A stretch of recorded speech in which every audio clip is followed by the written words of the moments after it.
Yo, what's up? Welcome to Plat Chat VALORANT, episode 89. Is that nice pizza, is it? You just fill in your gob exactly as we go live, are you? It's like 9 o'clock my time, man. I've had a busy day. Like, I haven't had a chance to eat yet. Yo, is it a really long day, huh? Rough time zone. Vansilli, what time is it where you are? It's also 9, but in the morning.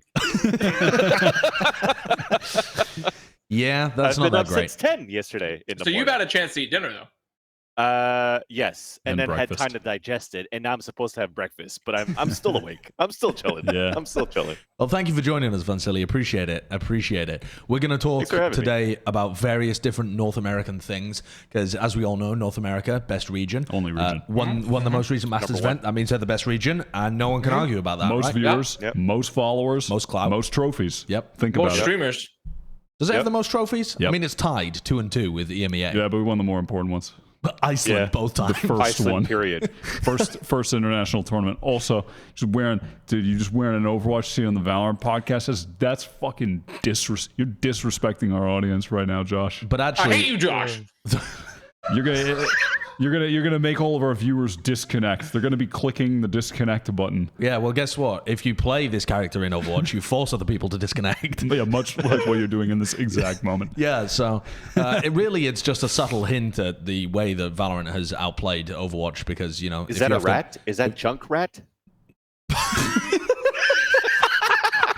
Our Valorant audience loved that. Yeah, they're big fans of that one. They loved that. Mind blown. Well, if you want merch that's slightly better than this, you could go to the ZETA Division store.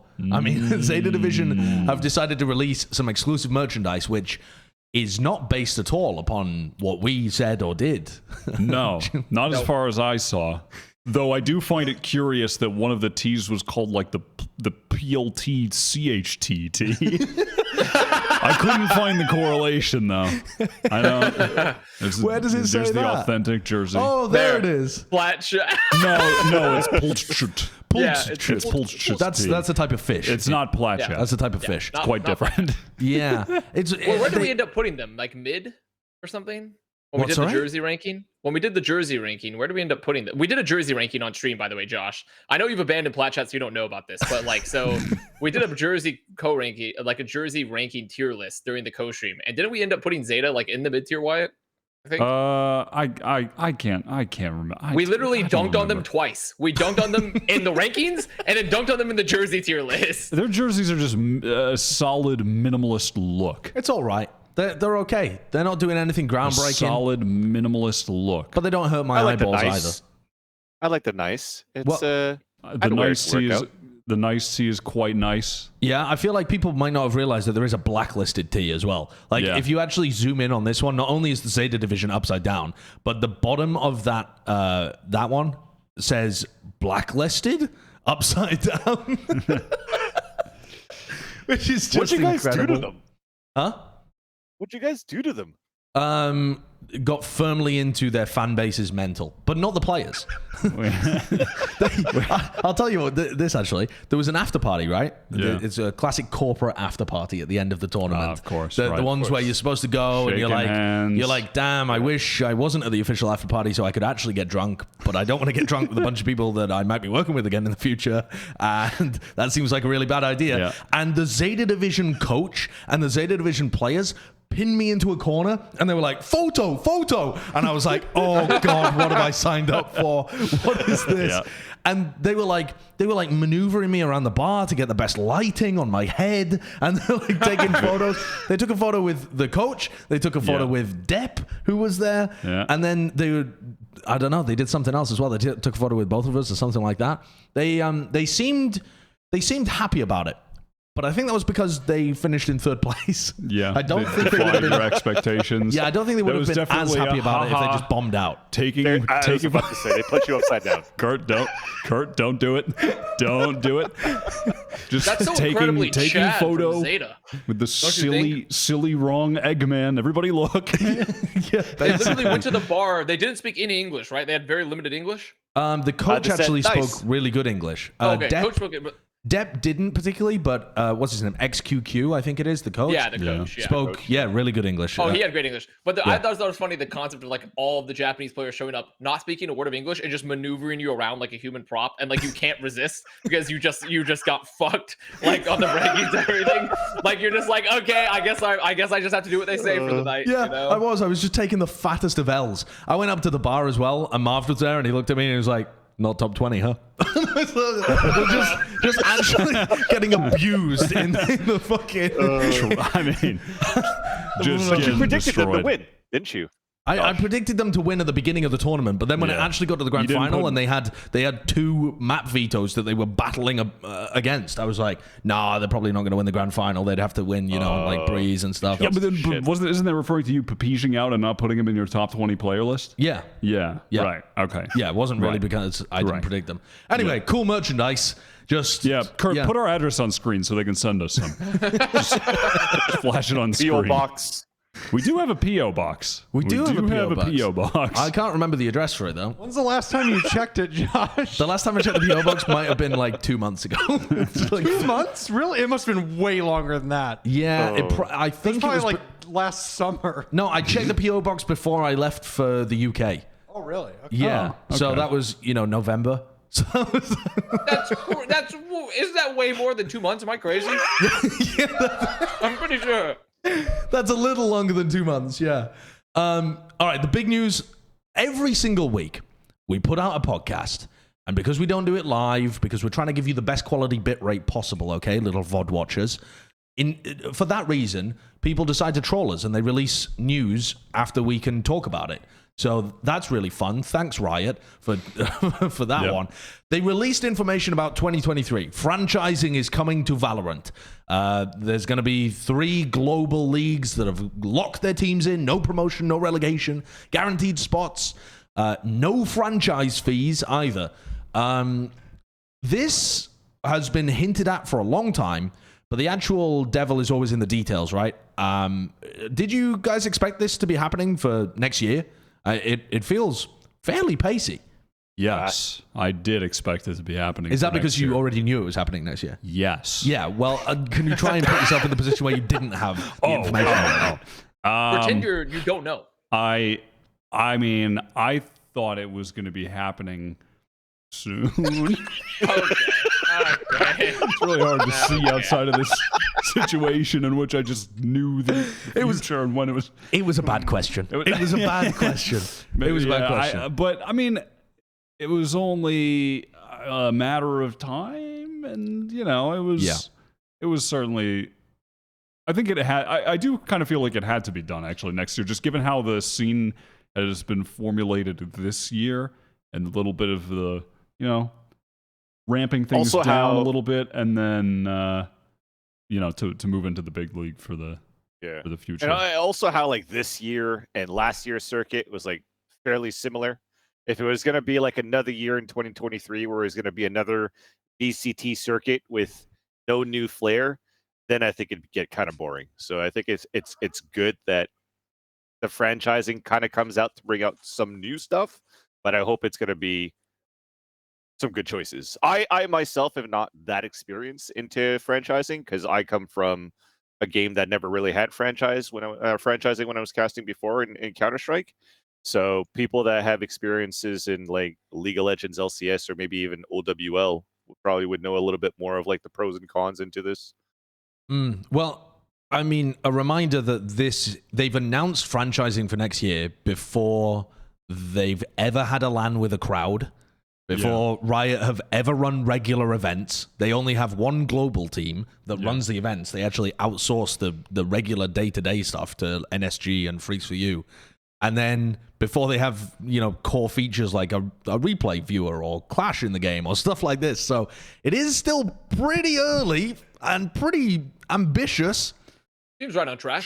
I mean, seems right on track there. I mean, Overwatch didn't get like a replay system until like a demo, like a similar demo system until like 2019, right? A year after franchising. Yeah. So, I mean, I think this is like kind of I think what Wyatt said, it's par for the course of like when we look at how the system has been made so far. Like with the way they've structured it, it's very clear that they didn't want to give anyone too much leeway into the scene necessarily because they wanted to direct the path. They had already carved out the path, and they're like, you can sort of interact with it, but like this is where we're going. Okay, let me just ask the basic question. Do you think franchising is going to be good for Valorant? I mean, a lot of the CS people are going to be coming into this conversation, again, a bit like Vansilli. They don't have too much understanding of what franchising like. But they'll complain about it.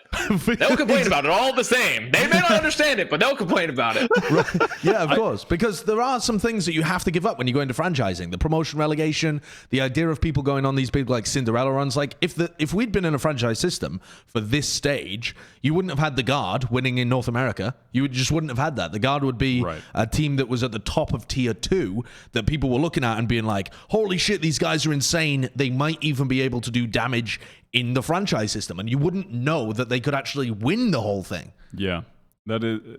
Was there any clear ruling on the relegation? Yes, there is. There is no promotion relegation. There's no promotion relegation. No, there is promotion relegation in the tier 2 system. Okay. So if you take a look at that pyramid that they've given you, so there's global events at the top. So there's still going to be masters. There's still going to be champions happening. Yeah.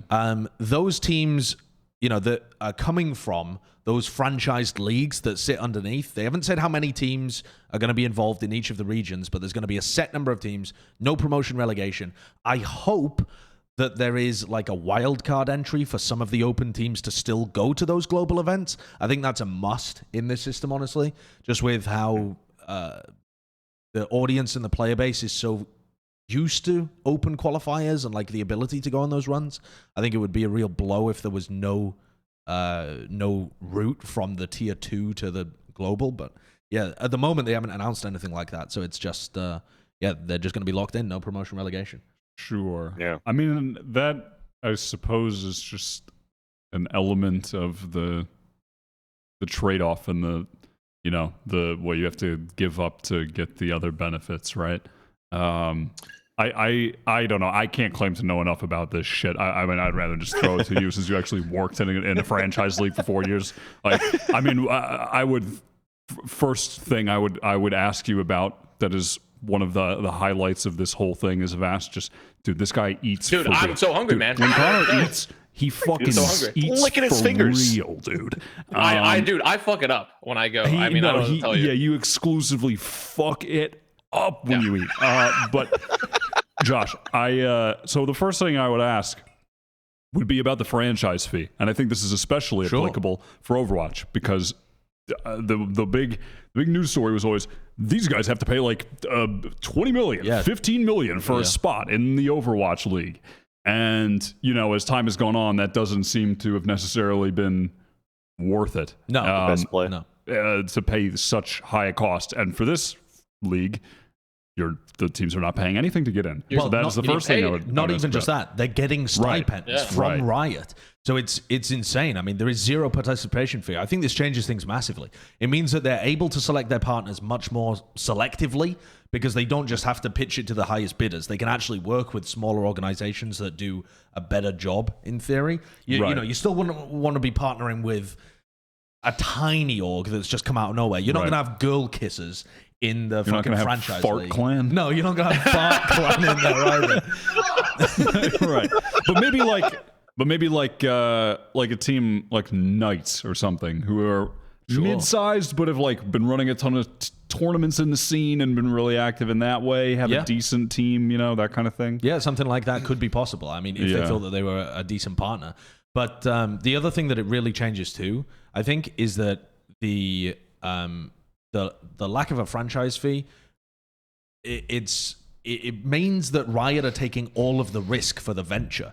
So instead of the teams being super pressured to try and like turn a profit and really do things that are going to be netting the money long term, they're already just benefiting right from the beginning, and it's on Riot. The responsibility is on them to actually make the project profitable over the long term. And they, as the enormous company, the company just put out a skin line and earn what an org does in a year. They are the ones that are taking the risk for this, which changes the game massively when you consider the the comparison, because if you're a team, if you're a Knights, let's say, you don't have money for franchise fees. If you got in previously to something and you're having to pay, you don't have to pay the 20 million up front. It's always been staggered over the course of what you sign, like a 5, 7, 10-year contract, whatever it is. You're paying franchise fees over the course of that entire amount. That's a large expense that you're paying constantly to the league, where it doesn't really benefit the league. It's just safety net for them. But they're already a big company that can afford to take losses like that. The org now in Valorant is going to be able to spend money on content, on fan meetups, on shit that actually translates to the product being better, rather than just a franchise fee, which makes it doesn't improve the product at all, paying a franchise fee. It just means that there's less risk for the developer involved. So I think this is a fucking dope move by Riot. What, in your experience with the Overwatch League, what do you think are some of the positive takeaways from the franchise system, maybe in a general sense? I think for those who haven't experienced it from CS. In a general sense, your organizations are going to be able to make long-term plans, long-term content, investment in their teams that they wouldn't sometimes be able to justify because you don't even know whether you're making it to the event. I mean, at the moment, if you're a North American team, you don't know how much you want to spend because you might just get knocked out in open quals.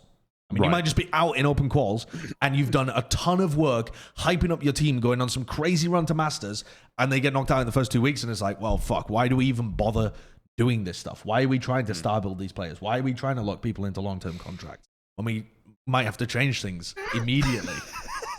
So franchising, it's just a Josh interview right now. I'm just eating. Yeah. I think franchising locks people in a bit more. Keep snacking. Yeah. Okay. I heard Alex Connor works on the fucking org side as well, so I do. I have insight here, but I want to hear what Vansilli wanted to say. Vansilli was going to ask something. Yeah, no, I feel that there's still a lot of details that I find is still missing from what they're announcing, because in the first place, when there's not going to be any type of franchising fee, then how lengthy and difficult is the interview process going to be between Riot and the organizations that want to be a part of it? Because naturally, if there's going to be stipends, every single org that currently plays in the VCTs right now wants to be part of this franchise for next year. So what are the criteria? And then also, if you make it in, what are the requirements that is asked from Riot to the organization, so that they have this long-term build, which we currently don't have. When there's no fee attached to it to buy into the league, what is expected from these orgs? I think that's one facet. The other one is, as I come from Counter-Strike, and Vast, you're mentioning it, a lot of people that come from Counter-Strike or anybody else in general is going to complain about franchising, in a sense that usually when franchising happens, it kills the tier 2 scene. Right, it kills the up and coming and aspiring pros that want to make it into the whole system. So how does that work? And Riot has announced like this sort of like path to pro, but if there's not going to be any relegations going into the franchise, what does that look like? For example, let's say if Ghost Gaming also don't make it into the franchise, or the Guard doesn't make it into the franchise, how do they get into that? Sure, in the long run. Yeah, I mean, for the players, for the org side, I mean, you're on the outside looking in, right? You don't really, at that point, it really does start to put the squeeze on those orgs, because I feel like there is a huge amount of org buying into Valorant right now, because everyone was waiting for this to happen. Right. And if they lock in all of the franchised organizations, then you're either hoping that Riot keep them along by saying, hey, we're looking to expand every year, stick around, maybe we'll let you in. And essentially you're just getting roped along, right, with the promise that maybe you'll be able to get in franchising at some point. Or you have to make that tier 2 scene actually worthwhile for the organizations to stick around. And I think that's always been the struggle, because your core focus is going to be on the franchise stuff. You have to make that profitable, because that's where, I mean, Riot are going to be spending outrageous gigadollars on that. Well, that's the thing as well. When you said that there's not a lot of risk either, I actually think there is a risk for this, depending on how they structure the deals. Because sure, you don't have an upfront cost, like a huge sunk cost up front. But let's say theoretically, it's like, okay, we're going to pay you money. We're going to give you a partnership, and you're going to get all these various kickbacks from working with us. But now you're locked into our system. And if you try to leave, we take your house. You know, like that's essentially that. The other thing is that something to think about here when they structure these contracts is like, now they actually have direct leverage over teams in terms of saying, we have given you money. And we have like a way to be like, you can lock into our system, and so that's something else to think about, is that there could still be risk here for teams in terms of long-term cost sunk, depending on how they structure the deals, right? I'm obviously not saying Riot's going to do that. I'm just saying that, like, when we think about deals here, it's not just about upfront cost. It's also about, like, are we committing to a partnership long-term that we can never leave? Yeah. You know, like, at all. There has to be some contractual tie-in for, let's say it was like 5 years or 7 years, 10 years, whatever it is, the long-term model. They are still going to be contractually obligated to stick with the league for that long. There's no way that Riot's going to be like, hey, yeah, you can have a franchise spot, and here's a really cool thing. You can leave whenever you like. You can just leave us in the lurch. Like, there's no way that is going to be allowed. Yeah. But when you don't have the cost, there's got to be another way of tying people to the model, which is presumably going to be some like punitive stuff if you just abandon the project. I'm sure it'd be punishments. It would also they could also even mandate certain amounts of expenditure. There's a lot of things they can mandate from someone that's giving money to teams and giving them partnership rights that is different from a buy-in, right? From a buy-in, orgs have a lot more pressure. Like when we look at like Overwatch League or even like LCS, though I'm not quite as familiar with the LCS systems, orgs can literally, like, it's like, for example, Overwatch 2, orgs can be like, we want to play on the beta. Like, we are going to play on the beta, right? Even if the league itself doesn't feel comfortable there yet. But because they have that power to say, like, we have the money in the system here. We are the ones putting up the costs. If the business itself, like Riot in this case, is putting forth the cost here and fronting the capital, they have a larger hand in deciding what direction things can take as well. Sure. It's something to think about, like when you think of the power dynamics between the league and developer and orgs now, because no longer, sure, orgs, they might get boned because their coffers get drained by huge franchise costs, but they can also kind of dictate the direction of things. But if they don't actually bear any of that risk, it's going to be assumed that they're potentially going to give more control to Riot. Which is something to think about. They may end up giving up something like a larger split of the broadcast rights as well. Something that we haven't discussed yet that's one of the major advantages of a franchise system is that you know which teams are going to be there. You're locking them in. You're probably playing a league format where you can guarantee a certain amount of watch hours. You guarantee a certain amount of your team is going to be, featured on the main broadcast. So your teams are going to be able to sell sponsors much more easily because they know we are going to get X hours of Valorant. We're not just going to get knocked out of the tournament immediately, and we lose out on a sponsorship requirement of broadcasting for X amount of time. So there's a lot of positives there, and the idea is that you can sell the entire year of broadcast rights, boom, and then split them between the teams. If there's more power in Riot's hand, they could their risk reward, they might be taking more risk, but they might also be wanting much more reward out of it, where they take a much larger split of any broadcast rights deal in the future. But honestly, the broadcast rights stuff in esports has been a rocky kind of topic after Overwatch League fleeced Twitch. And then it feels like Twitch, YouTube, etc. What? I don't even know what happened. They got they signed like a 90 million deal that also had a bonus structured in as well. Many people from Twitch have said it was the worst deal that Twitch ever signed. I mean, there was who was it? DJ Wheat. Yeah, DJ Wheat was ranting about the fact that he saw this deal being made, and then people are getting fired all around him at Twitch because they don't have the budget to be able to keep people on. And he's like, what the fuck are we paying for this for? And the viewership is obviously not insane with Overwatch either. So, it was... But then the most recent broadcast rights deal that got signed with Overwatch League... For 2 years, that was. Yeah, that was for 2 years. Mm-hmm. And the most recent one was more of like a tit-for-tat relationship with YouTube, where they got more of... the amount was never really public. It was more. I don't remember what I don't know. It was definitely more, though. But it was also split between both Call of Duty League and Overwatch League. Sure. And on top of that, they had to migrate like their Blizzard-hosted games to like off of AWS, the Amazon Web Services, to Google-based web services. So there was a lot more involved with it, I'd say. Having said that, though, LCS, or League of Legends, rather, signed a broadcast rights deal for just Chinese rights for an insane amount of money. I can't remember how much it was, but it was cracked amount of money. Again, not the viewership out there is fucking out the wazoo, though, in China. Yeah, also the money's out the wazoo until recently as well. Yeah, so it's there you go. A 5-year, 310 million media right deal for all league esports in China. I suppose that's not that much when you consider it's a 5-year deal. It's not as crazy as it seems on face value. And also, China's esports scene is kind of in the fucking can right now too. Because I mean, literally all their services too. Yeah. Like that's not just their esports scene; it's legitimately all their tech services. So yeah, by the way, we're announcing franchising in Valorant before the game is even released in China.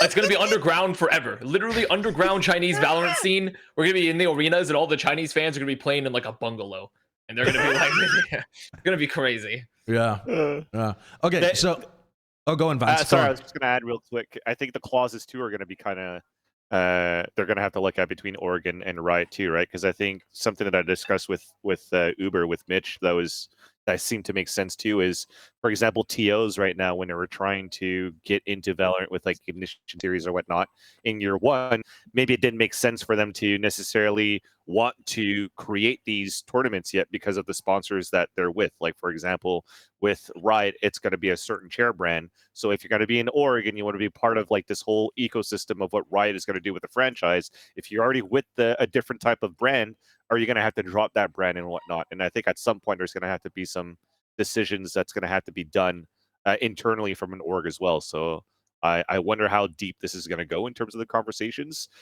in order to select the orgs and to see from the org's perspective if it makes sense to be part of the league. Yeah, I actually think that's the larger point too, more so than media rights deals is sponsorship deals, because that's been a clear restriction that they've had for tournaments in the past.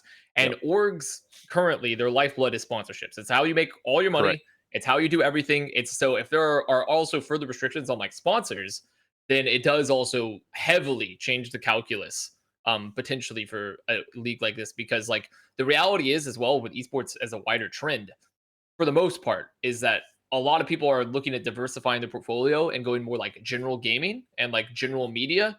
And there's a lot more sponsors out there that you can hit when you start going beyond the esports niche, but it can still affect your umbrella brand. So then if they're like, oh, we want to be part of this league, but also we have a whole sponsorship category locked out that we can't touch anymore, that's a very big deal from an org perspective. Yeah, right. Yeah, which doesn't make as much difference when it's Overwatch, because the Overwatch teams all had their separate different team brands, which had different sponsors. Yeah. This is just going to be, well, at least I assume it's not going to be some city-based stuff. It's not going to be the Pittsburgh Plat Chatters or whatever. So I wanted to ask this question, which is in the topic. Who deserves a franchise spot? I don't want us to go through everything. We don't even know how many teams are going to be involved. But can you guys think of any org that is currently either kind of shit that you think is going to get a franchise spot, or one that's not even in Valorant that you think is going to get a franchise spot? Oh, not even in Valorant? Either or. Because that will happen. I'm sure that will happen. Not even in Valorant? The one that comes to mind are the golden whatevers, the golden gophers. The golden guardians. The golden guardians. The golden guardians. Just because I remember they were looking for a team early on, and they're in the league. Yeah. The league one, right? So you have to go with orgs that have clout. That's a potential, maybe a potential they come in for this kind of thing. I mean, the teams that already existed are almost 100% guaranteed to be in it, are like TSM, 100 Thieves, T1, Optic, G9, Optic, Sentinels, Cloud9. But there are going to be way more orgs trying to get into North America than there are spots in North America, right? And that's not going to be the case. That's the other thing too. That's not going to be the case for Europe and APAC. Europe is going to be, and that's the thing as well, is that Riot has already, because they've already made decisions in Valorant where like they've been like, where they've tried to incentivize people to come to other regions, like Korea, for example. So I do think there's like a real chance that there will not be enough. Also, because we don't know how it's going to work for like LATAM or Brazil, because it is going to be one region for their franchise site. It's like you have the Americas region, you have the Europe region, and you have the APAC region, which includes Korea. Correct. So like there are 3 big regions, and there are many big orgs, and especially when you think of like LATAM and Brazil in particular, wrapped into that. It would be really interesting to think about like how many spots are there, because there's not going to be that many spots. And like then you look at Europe, where there's going to be a couple teams like your G2s, your Liquids. If Liquid wants to remain European, because technically they could also be North American based if they wanted to. Sure. But they'd probably be European, so they've been invested in there for a while.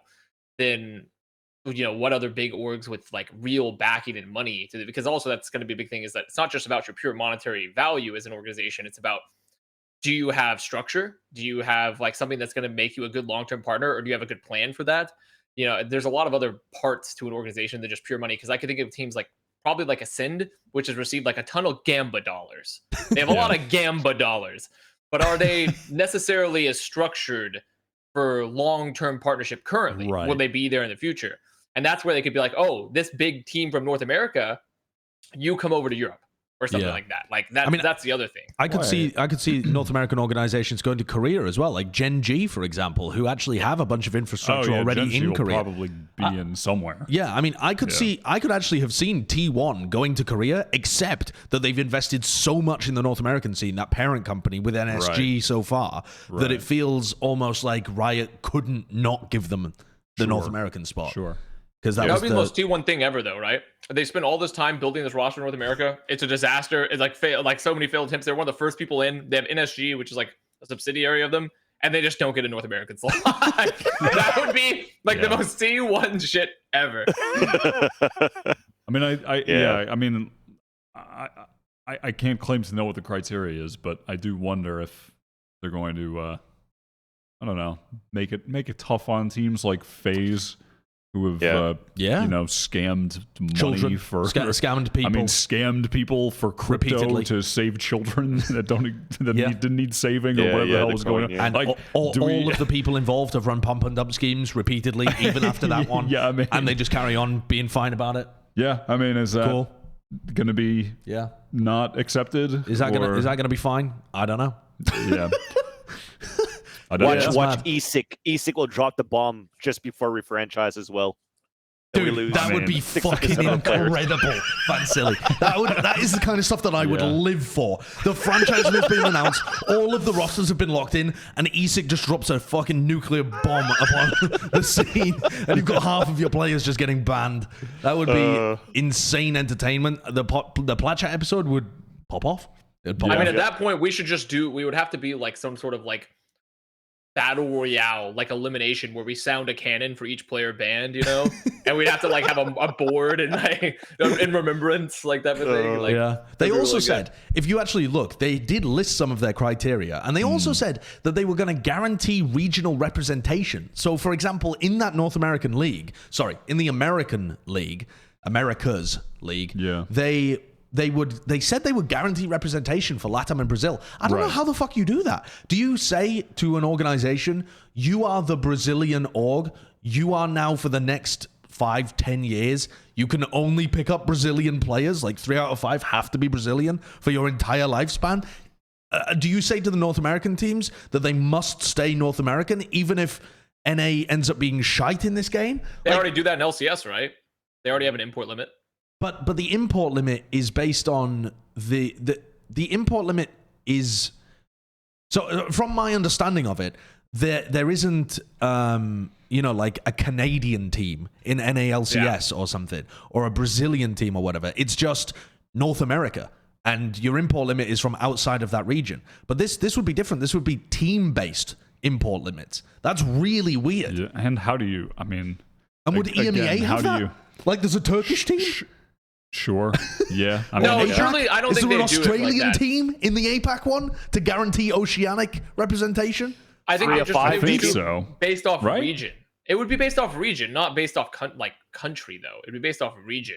But they've listed each sub-region that is going to be guaranteed LATAM representation. And Brazil, right? So like they could just pick up players from, like, I don't understand what's so weird about that. Brazil's a huge player base. Like, of course the Brazilian team could pick up Brazilian players. No. But for example, Latin America isn't. Yeah, LATAM isn't. That team is always going to be at a competitive disadvantage if they have to, you know, be a LATAM team, and they can't mix it up and, you know, have like 1-2 LATAM players. What the fuck happens if Brazil explodes in this game and you've already locked 7 out of 10 of your teams to North America? And then Brazil's insane, and those North American teams are like, actually, we kind of want to be Brazilian now. And they're like, no. You signed the contract. You must pick up Canadian and American players. And they're like, the Brazilian stuff is the weird one to me because it's such an already huge, like, LATAM is whatever. You can have like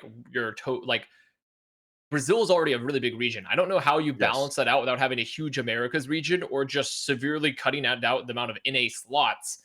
And both of those really the only good option is more Brazilian slots. But then, like, is America's going to be like 40 teams? Like, how many teams are going to be in the Americas region?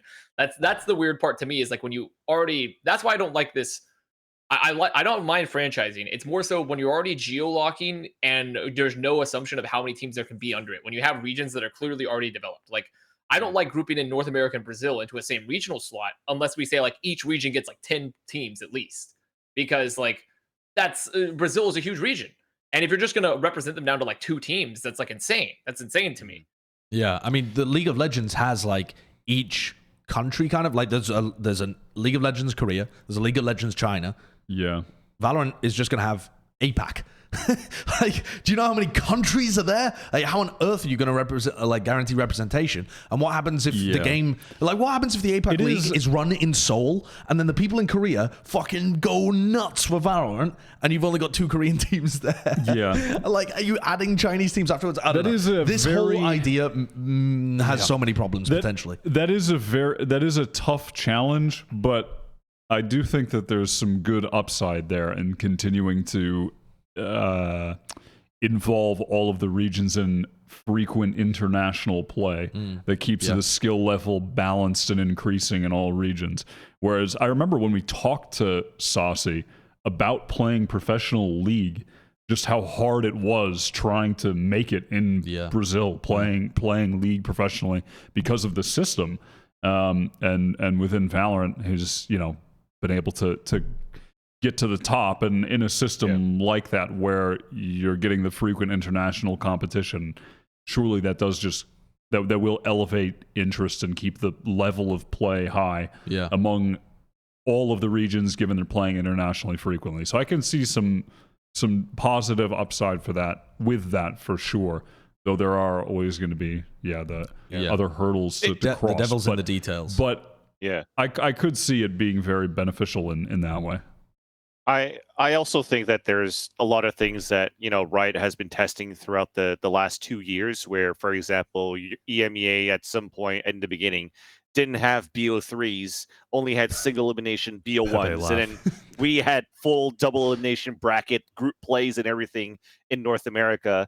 And then for this season or this year, there's like VRLs and relegations and whatnot. Well, we don't have that in North America. So I think we've already had a taste of what's to come in 2023 with official names, I'm assuming, into that system of what Riot's trying to do, and then maybe like turn that into a global scale, because they also talked about, I think, having more like national type of events and stuff like that too. So I think there's multiple layers of like, okay, well, if you're part of this franchise and you're part of that top tier organization now, what's going to happen to the tier 2 scene? I think the tier 2 scene we'll probably have to start banking into something very similar to what we currently have with the VRLs, so that continues to have some sort of like incentive for somebody who's not part of that franchise as a player to still want to compete, so that they could eventually, hopefully, make it to that point. And I think that's one of the good things I think that hasn't been talked about yet, and that we're still waiting, at least for me, I'm still waiting for details for, because I'm always about this path to pro and supporting the tier 2 scene as well. Where, as I mentioned before, like, I don't know how it's been for, like, for example, contenders for Overwatch League, but once that, exactly right. So once that franchise that kind of like died out, I think like even Rainbow Six, once it got into like some sort of like a franchise, anything in terms of like challengers is a little bit tougher to get into right now. Challengers League for Rainbow Six. So I'm excited to see what's going to happen with what we're going to have here for Riot, and I hope that they continue to find good ways to promote the aspiring teams and players. Yeah. We could do an entire episode about this, but we won't. So I think it's time to move on. Because generally, that article's still got a ton more that we could go into about tons of different stuff. And it's the biggest news that's dropped, honestly, maybe in the history of Valorant, but fuck it, time to move on. We had North American qualifiers that dropped. North American qualifiers, the big topics. Babybay is going nuts. TSM, 100 Thieves. Oh, this was the clout qualifier. Click on that FaZe Clan Virtuoso game at the bottom, Kurt, and just look at the statistics here.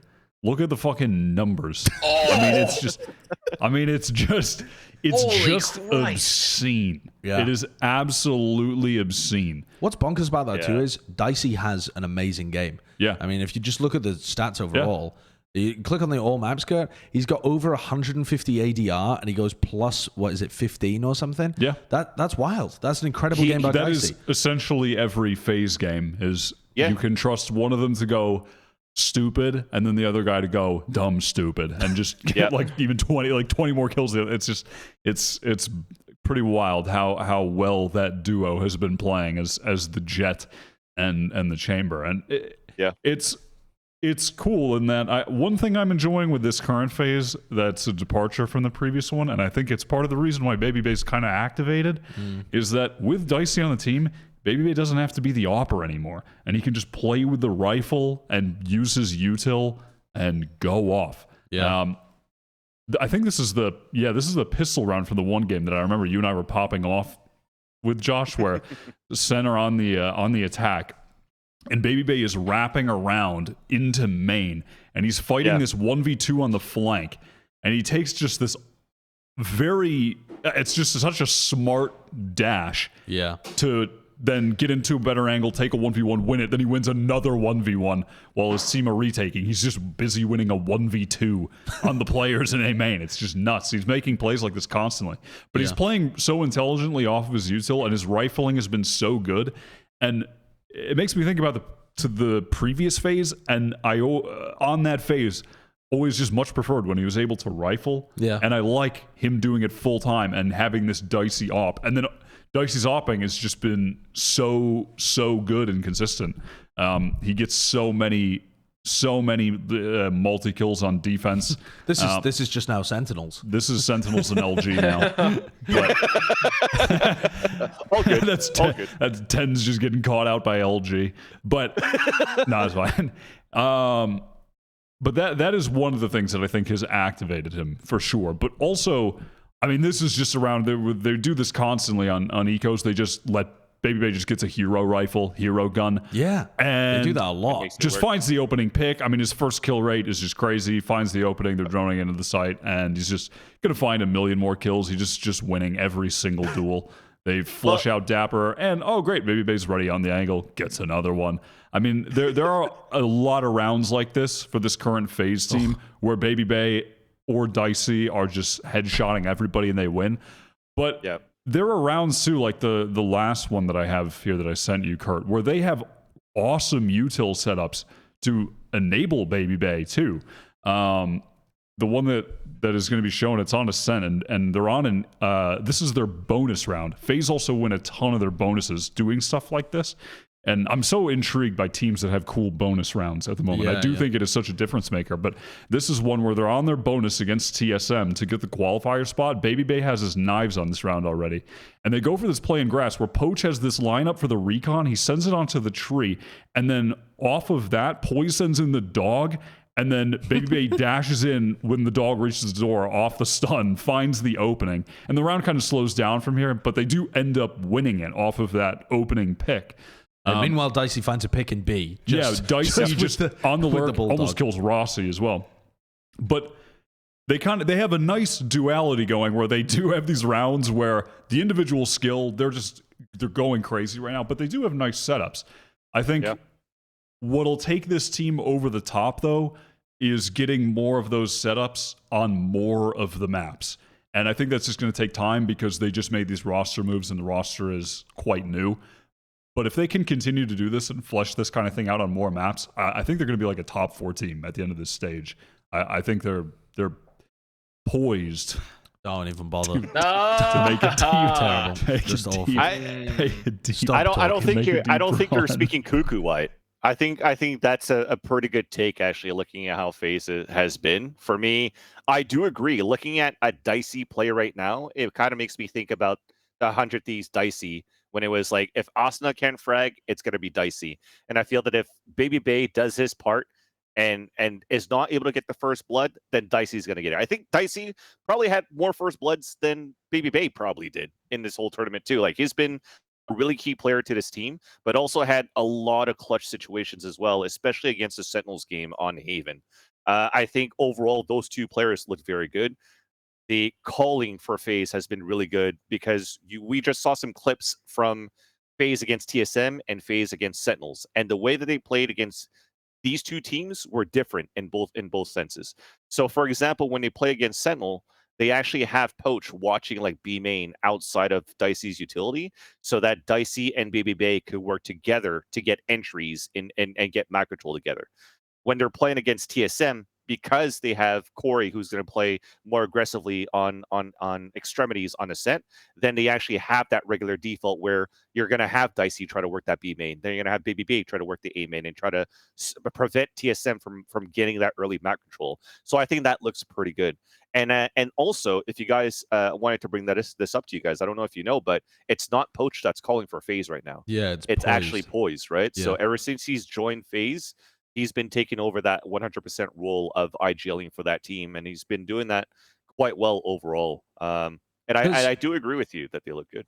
There's a couple of things that I have like caution marks about with this team. Okay. I think when you look at the roster, the first thing that struck me was it seems weird to have both Poach and Poised on this roster if Poised is going to be picking up the IGLing. But it might kind of be necessary to balance out the roster if you have Babybay and Dicey on the team with some people that are more, thinkers than fraggers. You have one IGL for each player. Yeah. And it's not, they don't play with like a brain and an aim and then a brain and an aim. I'm not saying they play like that, but I originally was struck by how odd it is to have both Poach and Poised on the roster, but I'm not sure yet whether it's actually going to be a case where Poised slowly kind of pushes Poach out. I think they might even want that kind of duality to help them build the structure and kind of bounce off each other a little bit, building up those plays. But the big caution mark for me at the moment is I've seen Babybay on runs like this before, and then I've seen him cool off, and it makes the team so different. Because Babybay right now is just simply winning every duel, and that can't be sustainable against better and better teams long term. It might be sustainable for all stage. He might just play like this all stage long and go fucking crazy. But at some point, I don't think this is sustainable for Babybay. We've seen insane peaks from him in the past, but then he cools off a little bit at certain points. And the more they can do to set him up with those plays where it's big utility, the better they're going to be and the more he's going to be able to sustain this peak. But I don't think he's always going to be in this outrageous god form where he was clearly the best player in the qualifier. Not even close. At some point, you're going to cool a little. At this point, though, it's still pretty high for Babybay, at least since 2022 until now. Because I remember having an interview with Babybay. I forgot what they won. I think it was like one of those Nurse Street monthlies or something like that. And then Babybay was actually mentioning how he actually feels very comfortable in these type of like timings that he's able to get to actually get these entries, and also like even lurk kills sometimes that he's able to do as a Jett. And it's like he said he's already been playing that way before. It's just somehow it just activated a lot more now, and it seems to flow very well with the system that they currently have with FaZe. And if you look at FaZe right now, at least from the matches that I've watched so far, he's been a pistol god, right? He's getting like 2-3 kills in the first round, which then, as you guys mentioned, in like the anti-eco, he's going to come out with a Spectre or a Vandal and build more kills so that in the third round, if he's dead, he's going to have or a hero buy if they lose a round, and then if he dies from that, he'll have Blade Storm when they're going to be on a gun round. So just the economy in itself from the agent that he plays allows for him to already get some, like at least the first 3 or 4 rounds to work out very well for him. And Dice is in the same situation where when you're going to be in round number 2 or 3, he's going to have Headhunter. So there are 2 players that could just pop off based off utility and ults that don't cost a lot and could still win the round for them because they could just frag out. And I think that looks pretty good, at least for FaZe on paper to start with. Oh yeah, they're having great conversions on pistols. I mean, the cool off also definitely is. I feel like that was a factor when FaZe still didn't have, like, their system before was Smeeg. Like that was their system, and this system feels way different. Like Wyatt's already given examples of how much more active they are. I feel like on the map in terms of just like instead of just like doing the classic icebox where they would sit on A site and wait for picks for like a minute and then finally hit the side or something. Like I feel like they're actually taking strong micro plays throughout the map now, and they're setting up utility combos consistently, and they're changing up their play style, like Vansilli highlighted, where they're making sure to like, oh, we know Corey's gonna look for extremity control.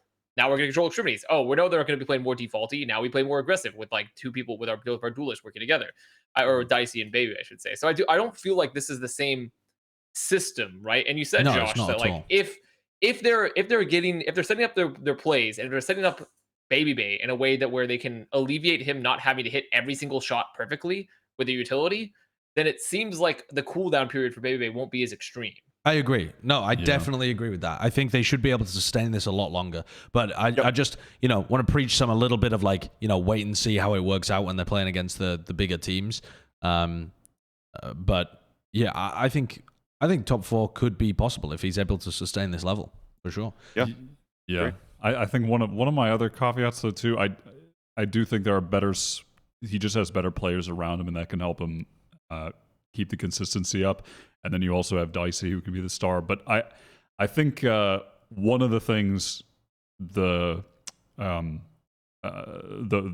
points aside, if Superman can hit a consistency, I think that could be another element that takes this team over the top. Because I think at times he looks like he's one of the best smokes players in NA, and he's just every time his sight gets hit, he's always getting 3. Yeah. He's always locking it down, and he just has those games. But then sometimes he goes missing completely. Yeah, I mean, even within the TSM game that they qualified, that was I think even an outlier poor showing from him in regards to his numbers and just how many kills he was actually able to deliver, that kind of thing. But I do think he's one of the players that is a bit too swingy, and I think that was at times hurting Rise a bit. But he clearly shows that when he's in good form, he is one of the best controllers in NA. And if he can hit even a little bit closer to that more often, I think that could also be one of the things that can take this team over the top. One thing that's cool is that he gets to play with his Crossfire buddy Babybay. So that's gonna it's all about reconnecting the Crossfire players. That's the hidden narrative. Exactly. Yeah. Get Aaron back on this team. Who else played Crossfire? Aaron. I don't know, Dubstep, I think. Dubstep? From Team Secret, Dubstep? Yeah, I think so. Okay, sure. I don't know, some of the guys from Secret did, I think. I think so. I don't know. What a weird piece of trivia to know. I appreciate that, though. I appreciate that. This game was crazy. It was also cool to see that the player that was fragging out the hardest on the other side was Corey. Now that he's, able to play some of that like primary role that Babybay was previously playing when they were together. But it was like you just saw both of them going at each other all the time. The other team though that qualified through that upper bracket was NRG, and they did so without dropping a map, which is kind of bonkers actually, especially because the team that they had to go through at the end was Version1, a team that I feel like they should have been favored against. But NRG have got an interesting roster move. I feel like almost everyone was expecting Android to be kept on and Tex to be let go. But Tex's Chamber has been the biggest surprise of this open qualifier for me. Actually seeing him perform much better than he did previously. Every single game, last stage, he went negative. Every single map. I know that sounds bad, but I really don't think it was as bad as it sounds. But it's not. I'm not saying every map he performed badly. But that's the thing. It sounds egregious, but it's so consistent. I've never seen it from anyone before. I swear it sounds more egregious than it actually is. Clickbaiter Josh? Clickbaiter Josh? I know, this guy's actually clickbaiting, dude. Do you not think that's an astounding accomplishment to not go positive in a single map you played in a whole stage? I've not seen it from anyone, even though like bottom frag IGL players, they still have maps where their team dominates and they go positive. Would you rather have a guy who's like he went negative every game, but oh no, he went like 16 and 18 on KO, or do you want the guy who goes positive one of the games in the series and then the next one is 2 and 15? Okay, yeah, sure. I mean, it wasn't like every game was egregious, no, just, But this is so much better from Tex. Yeah, well, it does put him on a role that's more similar to when he was originally going off, when he was playing Reyna. like Reyna and stuff. Yeah, it's just... I think he just really struggled with the swap to flex. I think it didn't fit him. He wanted to take duels on his own tempo and instead ended up having to, be following other people around and couldn't find the timings for duels that he really wanted to. So, but I've got to admit, I was expecting them to be playing with Android, but yeah, this game pained me to watch though, because Version1 had so many opportunities to just win outright. They were up massively here on Fracture. NRG ended up coming back. And I feel like a lot of it was Version1 dropping the ball and NRG playing a really solid game that didn't actually have too many mistakes in it. So they were always in position to capitalize on the version 1 slip-ups. And version 1, obviously, they're playing with a sub as well, with Waddell coming in and playing the Sage. But this was... It wasn't clean. It was always NRG having to come back in the series. But version 1... What boggled my mind watching this as well, version 1 won every pistol round, right? And then also... Version 1 won like 5 out of 7 of the eco rounds as well. But NRG still won both of the maps. They were literally just winning an astounding amount of the gun rounds where version 1 would spaghetti everywhere and NRG were punishing them over and over again. I haven't really seen a series like that where you have such an early advantage in all of the halves because you're winning the pistols, sometimes winning the bonuses, winning the ecos, and they just couldn't close it out. Yeah. I do definitely believe that it was a brawl between these two teams. I feel that version 1 on defense on this map against NRG had study tape of when NRG played, I think, against Knights previously. Like just like the set plays that NRG does to like take dish control and then try to push into spawn with Som. Like that was FaZe was waiting for that and then got like a 4K into the round. So I think their defensive half was actually pretty good for version 1. And then when I looked at NRG's play, since they're pulling out like a new comp as well, right? They're pulling out like the Optic comp. So I wanted to know if like NRG was playing this in a very similar style to Optic as well. And I think their style was a little bit more different on defender side, where they really wanted to fight back against version 1's attempt to take map control. So it becomes very brawly at some point, where I think that's why we didn't really see anything special come out of these games. But it was just like do or die for any of the teams that were just landing their shots when it comes down to that, right? Because I feel that the early parts of the rounds have been really even for both of these teams. And of course, you have these hits when they're just going to try to do like the wall up neon. When NRG are planning the attack, they still have like the Optic way to execute into B, which has found the most success out of their hits on the attacker side rather than A, which is probably why they were able to keep the game fairly close for NRG. So I think one thing that's good for NRG is not only on being able to come out with new strats, for example, of how to take dish with this new comp and a new roster, but it's also how they're able to adapt on the fly the more that they go, realizing that, A side, everything that we practice doesn't work out. Let's just go back to a copied strat and make that work onto B, and it becomes brawly, like as we see right here. These last few rounds that I've showed you have just been kind of tragic too, and I really feel like I think version 1 would have won with Whippy had he been playing. And I know that the Imi, the coach of version 1, put out like a big thank you to Waddell. Really appreciate you filling in for us.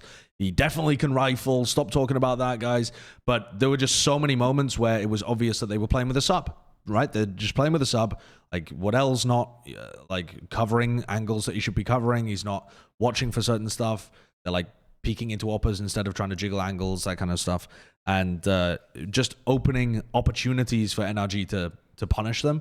But this comp so NRG's compositions are really cool. They're taking a lot of stuff, I think, from Optic and twisting it slightly. So like you said, they have the Optic comp when it comes to Fracture. They don't play it the exact same way. I don't think they play it as well as Optic do, for starters. But then this composition is a really weird blend of kind of what Optic do, and then also a little bit of what the Guard do, with Som here playing Omen as well. And the Omen gives them excellent ability. But like, look at this, for example. Zelsis has managed to get the plant down and is here. And then there's a tap. He sees that there's no one there, gets caught by the recon dart, and is just stuck in the corner. And everyone, I mean, here's where you see the advantage of the Omen, even though he shadow steps straight into him, where you're able to get so much pressure on the retake off of that, and you've got you're playing it still with the KO instead of playing it with a Jett. It's a real high util value comp on this map. Icebox starting to actually become interesting again in terms of compositions. When I saw that, I thought it was perhaps the Ethan suggestion as well, given that 100 Thieves always ran Omen on that map, and he would typically play it. When I saw it, I thought he may have been, but he was picking up a lot of the KO this weekend. Yeah, I was relatively impressed with NRG, but I think the headline, they don't drop a map. They're gonna be better than they were last time you saw them in the group stage. And they were good then. They were already a decent team. They just couldn't quite get it across the board in terms of wins. But they were playing people super close, pushing them to the limit. They were still a good squad. This team, I think, is going to be better, but they're not blowing me away right now, I think. They've got some cool ideas. They're picking up. They're learning from good squads. They've got good players on their team, but they're not blowing my mind currently. Yeah, I agree. I think they're still going to make things very competitive for Energy. And when you look at the teams that they've played in the maps that they've played, like, for example, when they played against Knights, the second map was on Bind, and I was like giddy like I'm fucking Wyatt watching the Oceania tour, where it's bonkers because they're running a fucking neon in the fucking map with Sif. They tried to be like bonkers. Yeah. Yeah. And it was they actually performed like bonkers. No, Bonkers would have won. Bonkers are winning that game. Don't do that to Bonkers, Josh. They would have won that.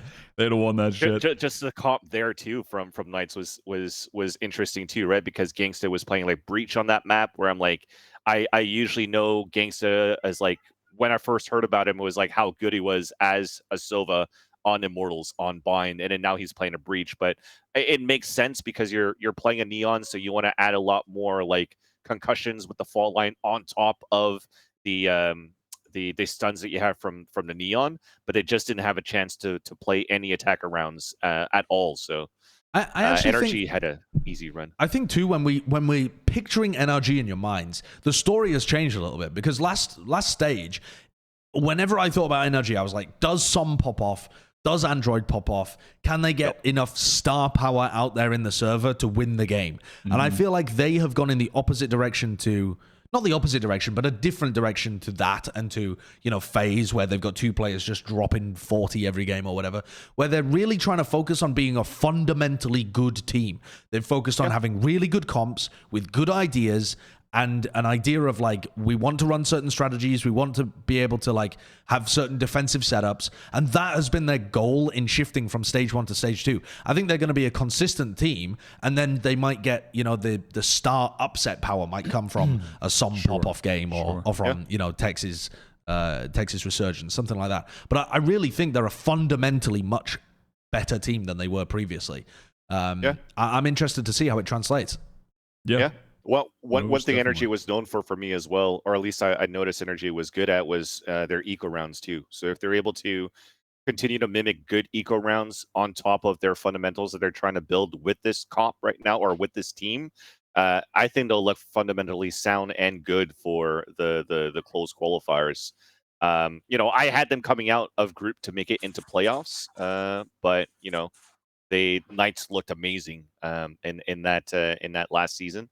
So we'll have to see how this continues on for Energy, because they have 10 days to get ready for the group stage in itself. Yeah, they've made the right changes though. I think there was a lot of other teams, that we saw, maybe like Knights, who you could say not really got lucky, but went on a bit of a run, made it to the group stage of stage 1, and you might not expect them to repeat it again here. NRG just looked like they'd made such solid ground level improvements to their game that it was not some kind of fluke that they made this run and got in again. They're just a good team. Yep. Definitely. And I'm gonna, I think the Ethan storyline of this year and on this team is interesting, and it's one of the cool things to watch with this team, because he was excellent last year, and I think he had a really slow start to this year on 100 Thieves, and I think that he has something to prove in this stage to get back at that form that we saw in 2021. I think it's also time for him to prove that like he's a real flex player as well, because when we really think about it, we didn't see that much of Ethan's agent pool. He just stuck to Sky. And so far, I feel like this could be kind of the redefining of him. Be like, I am the true flex player, right? I mean, even Som being like, I'm not the one trick. I can play Omen now. Yeah. I do think it's gonna be cool. Prior to recently, he had only played Sky, Sage, Omen. That's all he had played. And then at the end of 100 Thieves, he was playing some Sova, playing some Chamber. Now he's got KO in there as well. So, we're really starting to see much more of that flex player that was promised it during the offseason when people were hyping him up so much. Yeah. And playing with CS players. What, sorry? He gets to play with CS players too now, with Hayes and Som. Sure. That's going to tip the needle for him. Much younger CS players. Okay. TSM. God, how I've wanted to bring up this topic. Finally, TSM, the clout team. We'll touch on 100 Thieves later to suckle some more clout, and Sentinels as well to just keep leeching from the teat of clout. But first of all, TSM finally good. That's my whole question. That's it. Good. Thank you. Well done. That's it. They're actually a good team. They are finally good. They are finally a good team. They have Wardell tweeted, "I was the problem." They have a unique. They run a lot of unique comps. They have their own approach, and I don't know. I feel like in this last off season, they did a full restructuring, a very humble one as well. A very humble restructuring of the team. Like the biggest name that they pulled was GMD. GMD is an excellent player, but he's not like big name guy or anything. They just do a nice, humble restructure. They get the roles in that they want. It all makes sense. And it's gotten them pretty far. Yeah, and they're going for some pretty interesting directions. They're playing a lot of GMD Breach. They're moving away from heavy opping. They're playing Raze on Ascent. Yeah. They've definitely got their own idea of how this team wants to function. And I think it's cool to see. It's very different as well from what we've seen from Sabrosa IGL teams before. He's actually moving his thought patterns as well with the game, I think. And really trying to push for a different identity for this team. Leaning into the strengths of Corey or the strengths of GMD a lot more. He's played some Sky too, GMD. But yeah, this team actually exciting. Yeah, it's beyond. I think it's beyond exciting because it feels like they've fixed a lot of the stiffness of this team. I'm watching them where I feel like they're going to be able to be flexible in a variety of situations with their current roster, and it feels like they're not afraid to make some interesting plays happen here as well. Mm-hmm. When I was watching this squad, I was like, okay, I'm seeing some cool, I'm seeing some TSM pop-up moments. Seven legitimately was Seven and Corey were having some great frag moments overall. But I also felt like we were seeing cool things from this team finally. In particular, it was a gun differential. But Kurt, if you go to I think it was versus 100 Thieves when they were playing Ascent. I think it was round 6. It was round 2. It was on their anti-eco. So they already had a gun difference anyways. But they were willing to do plays like this where they would just push an angle, knowing that already that 100 Thieves was playing for extremity control. Because most of this was arena 100 Thieves though. Because 100 Thieves were playing the extremities. Tree? They go to tree to heaven for A. Which is really cool. But the thing is because they read this so well because they expected, because 100 Thieves have been playing extremity control so heavily on Ascent. I feel like they fought for extremity incredibly hard with Asuna, using the nade often. And they're okay, we're expecting them to do some aggressive. It's their eco. And then they just push tree and just take which I liked. And they did a lot of cool, interesting plays like this. And I really think that on top of some of the initiative we saw from Corey, from Seven, and even from Rossi, I think took a lot of smart duels, a lot of clutch situations. In particular Icebox. I think Kurt, there was one on Icebox round. Where was it? Or am I thinking of Split? No, they got thrashed on Split. They got rolled. They got rolled on Split. Round 12 of Icebox. But I do feel like this team has a lot of fresh life in it now. It's not just we're at the cloud team. It kind of feels like we're seeing revamped rosters across the board. It feels like there's a lot more stable ground they're standing on. NRG, now TSM as well, and even 100 Thieves, even though they lost this. Match. There is some good layers to TSM right now because if I'm not mistaken, we had a conversation with Juvenile, the latest coach from a crew now moving over to TSM, and he was saying how Sabrosa is calling the attacker sides and GMD is calling the defender sides too, right? So they're also going this double IGL, but a real double IGL, not a speculation of what we could do with FaZe, for example, with Poison and Poach. But that in itself is one cool thing. The trap plays are pretty fun too, as you mentioned here, Josh. Of they have a Raze that they play on Ascent, but they also have a Breach that they use on a lot of maps. And I think the piss around versus 100 Thieves, where GMD gets out on Catwalk, and then when he's not getting pressure, he fault lines into A main so that Rossi and Sabrosa could peek out and get the kill into Wine, and then take A control and then fall back. And for me, I actually probably think that Icebox is TSM's best map right now, just because they're really good at rotating around the players on this map on defense. They just have great anchoring power with GMD and Corey on the B site, and then have like this triple push type of play style that they have on A, and move around a lot around the map on mid 2 to hold some good defense. And they just look pretty good on that map on Ascent. Maybe not on Split as much. So to get back onto the question, are they finally good again? I think they're decent. I don't think they're back at that dominance of like the whole TSM era of the beta days. Yeah, I mean that ain't happening. That's not. No. They're not going to win the FaZe Invitational again. Yeah, no. But they're far from that.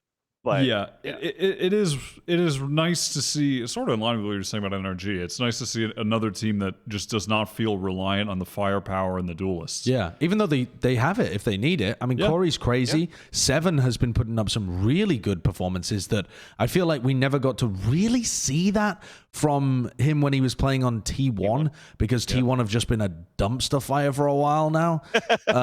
But he's got... T1 are going to make it in this qualifier, Josh. No, T1's players should be scared of franchising, because it means they'll be left out in the cold. This is wow. so sad. I mean, that's just the truth, isn't it? Yeah. There were a lot of moments like this as well, though, where Rossi was just winning clutches, especially against the 100th. Yeah, I mean, Rossi felt like he played really smart this whole series. Yeah. It just felt like this team overall, I was not looking at like weird. They definitely still felt like they were coming together a bit. Like when I was watching the 100th match versus them in particular, I felt like two rosters that were still fixing at their stuff. But it was clear that there was a solid fundamental underpinning of everything in that team. And they had like pretty good fundamentals. They had nice plays, and they also had like solid pop-up moments across the board. Like it didn't feel like there was anything exactly missing. It was more so this team needed to just get more mature. Yeah, I like it. I think this team is. I think this team's prepped to do a little bit of damage. Potential. You know, they're probably going to keep. It's the same thing I like about NRG. They've got the good groundwork set in place. Yeah. The stuff that was so slippery to nail down with TSM in the past. TSM FaZe they were just throwing shit at the wall for so long, and now they've actually got their feet underneath them again. It's cool to see. It really is. Yeah. Because you get to see the real potential of their players, and obviously the quality of the players is good too. Let's talk about the other team that managed to qualify then. It was LG, another team that we've seen before in the stage 1 kind of group stage, and they had an interesting run. They went through Sentinels, they went through Version1, both teams that performed. I mean, would you say they performed better than them in the group stage for stage 1? Both of those teams. Version1 certainly. Version1 for sure. Yeah. Sentinels, maybe you could have a bit more of an argument about that, but LG's run. They've managed to make it back through again, and I don't want to say against all odds, because this team was solid last time we saw them, but they have proven they're worth the spot once more. Yeah, impressive to do it the first time, I suppose, and to beat some of the teams they did, beating Version1. I think one of the defining match for me, though, or map, was the comeback against Sentinels on Bond, where that is just the Sentinels home map. They're beating everybody on it. That was the all reliable for Sentinels right now, and LG came back on attack from a 9-3 deficit. Yeah, they won like 9 rounds in a row or some shit. Yeah, like horrendous. B-dog. Just fucking B-dog. They played this attack half great. This is, again, they win the bonus on this round here with this really weird wall and a very, very slow, methodical round where they just confuse Sentinels by, I mean, essentially just controlling parts of the map, but not really giving any information as to where they were going to hit. And Sentinels were just lost, trying to re-clear. Like you could see here, people walking around on their defense. I mean, dude. Kempeki is about to actually just peepo strut into shower and die because they just have no info now. Peepo strut. He has like a dog and flashes and stuff too. They're just way of getting information. They're just not setting. Well, they darted for him too, and they broke it, and he just walked in. LG exposed Sentinels on this attack. They opened this attack with some slow, methodical rounds like this, and then in some further clips that Kurt's going to show, they just up the pace and do some fast site execs. And in the post plants, just fighting with each other aggressively, taking aggressive swings even while they have the spike down. Just a well-played half for a crazy comeback that ends up winning them this series on the Sen home map. Yeah, it really does win them the series. Yeah. Sentinels should have been able to close this out. If they... It's inexcusable that they have this little idea of what they want to be doing on their defensive setups. I think that's completely inexcusable. Even with the short amount of time they've had with Kampeki, you could still try to use your old setups and then slot him in and give him a rundown of where he needs to be playing and what he needs to be covering. But they just lost so much individuality. And that just tipped the entire way you think about the series, because Sentinels had previously been winning bind. And by the way, getting bind through in the series every single time because no one wanted to ban it against them. And then they were winning it every time. And that was what was actually getting them through the bracket. Because Sentinels are also fucking permabanning Icebox. And so they're forced to play Split all the time as well. So there was like every series with Sentinels was like, oh, well, they're going to win bind. They're going to lose Split. Comes down to the third map. Whereas this one, it changed the dynamic massively. Yeah, this was just a good later round where they catch 10s early and then they just go in for the fast hit. They have like a nice high-low peak at the beginning. Just fast, decisive. They're playing together. It was a good showing from them pretty much across the board. They had good moments of their star players. B-Dog had a crazy fucking ace on this map where he was jumping down. Actual Modern Warfare 2 360 no-scope. And... Great Tig is entries always too. going to be good for getting some rat kills and smokes, playing well on defense. It's more of the same from LG, but it's better. It's like kind of just, I feel like I was watching what I knew LG for previously. A lot of the player tendencies appeared the same, but they continue to just get better step by step. And I really do think B-Dog is an excellent player. Get that man relocated. His ping is too high. It actually is though. It was the high ping battle. Tens and B-Dog. Yeah, I'm still struggling to care about LG though. They're one of the teams that are good that I care the least about in North America. There's just something about this team that I don't... there's nothing that grips me. It's because you're clout-based, Josh, and that's the reason. And they don't have much clout. Demon. LG topic, let me talk more about Sentinels. They've got more followers. That's actually the active strategy. I mean, but that's the problem. They're surrounded... Look at the docket, Josh. Look at the topic docket. They're surrounded by the clout followers and viewer numbers, and then it's also Luminosity make it. And unfortunately, it doesn't... It would feel unlikely for them to do serious damage in this bracket, given some of the other teams that are going to be in it. It would be unlikely that they have a deep run when you factor in Cloud9 and Optic and the Guard and XSET and how FaZe were looking. You know what I mean? And NRG's improvements. But they're just... I think they've kind of just further solidified that they'll end in the middle of the pack, and they won't be towards the bottom like they were coming in the previous qualifier when they were working things out, but they're also not quite there yet to make a deep run. So I think they're working their way up. They're 50% up the staircase. You know, they're slowly climbing. This was a bit of an absurd play from B-Dog. That drop, what an ace! So silly. You know, we stood up and said, let's go after that one. The way that you guys talk about LG was basically how we usually talk about XSET as well, right? It's like, oh, XSET 1 or LG 1, cool. Upset potential, cool. They have potential to even like stop the run of like one of the teams that should qualify, and like they need to win against LG, and then LG just like shatter their dreams. But it's never going to be like the LG that's going to qualify outside of groups or like potentially even represent North America into a master stage. And I agree with that, because I feel that even though the roster continues to improve slowly, and Mata, for example, still is showing a lot of great improvement into this roster as well, you're still relying a lot on that pop-off situation of B-Dog, in my opinion, for LG to get some good success going into like a deeper run. So if B-Dog was like struggling like he did on defense, it showed exactly that at 9-3 scoreline, where Sentinels felt like they had full control of the attacker side map, attacker side half rather, and could just do whatever they want, until B-Dog decides to take the matter into his own hands on the attacker side and get all the entries that he does.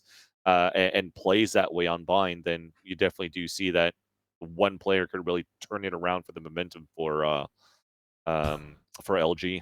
Yeah. I mean, look at those rounds. I mean, it's just silly, isn't it? It's just absolutely They got crazy. one near the end. Yeah, well done. Yeah. Well done, they got one. Absolutely crazy. The fake comeback. By the way, this was still a really good series and a really good run by Tens too. Tens was still performing extremely well the entire time through, but the team structure around him has fallen to all right, pieces. Josh. We'll talk about Sentinels.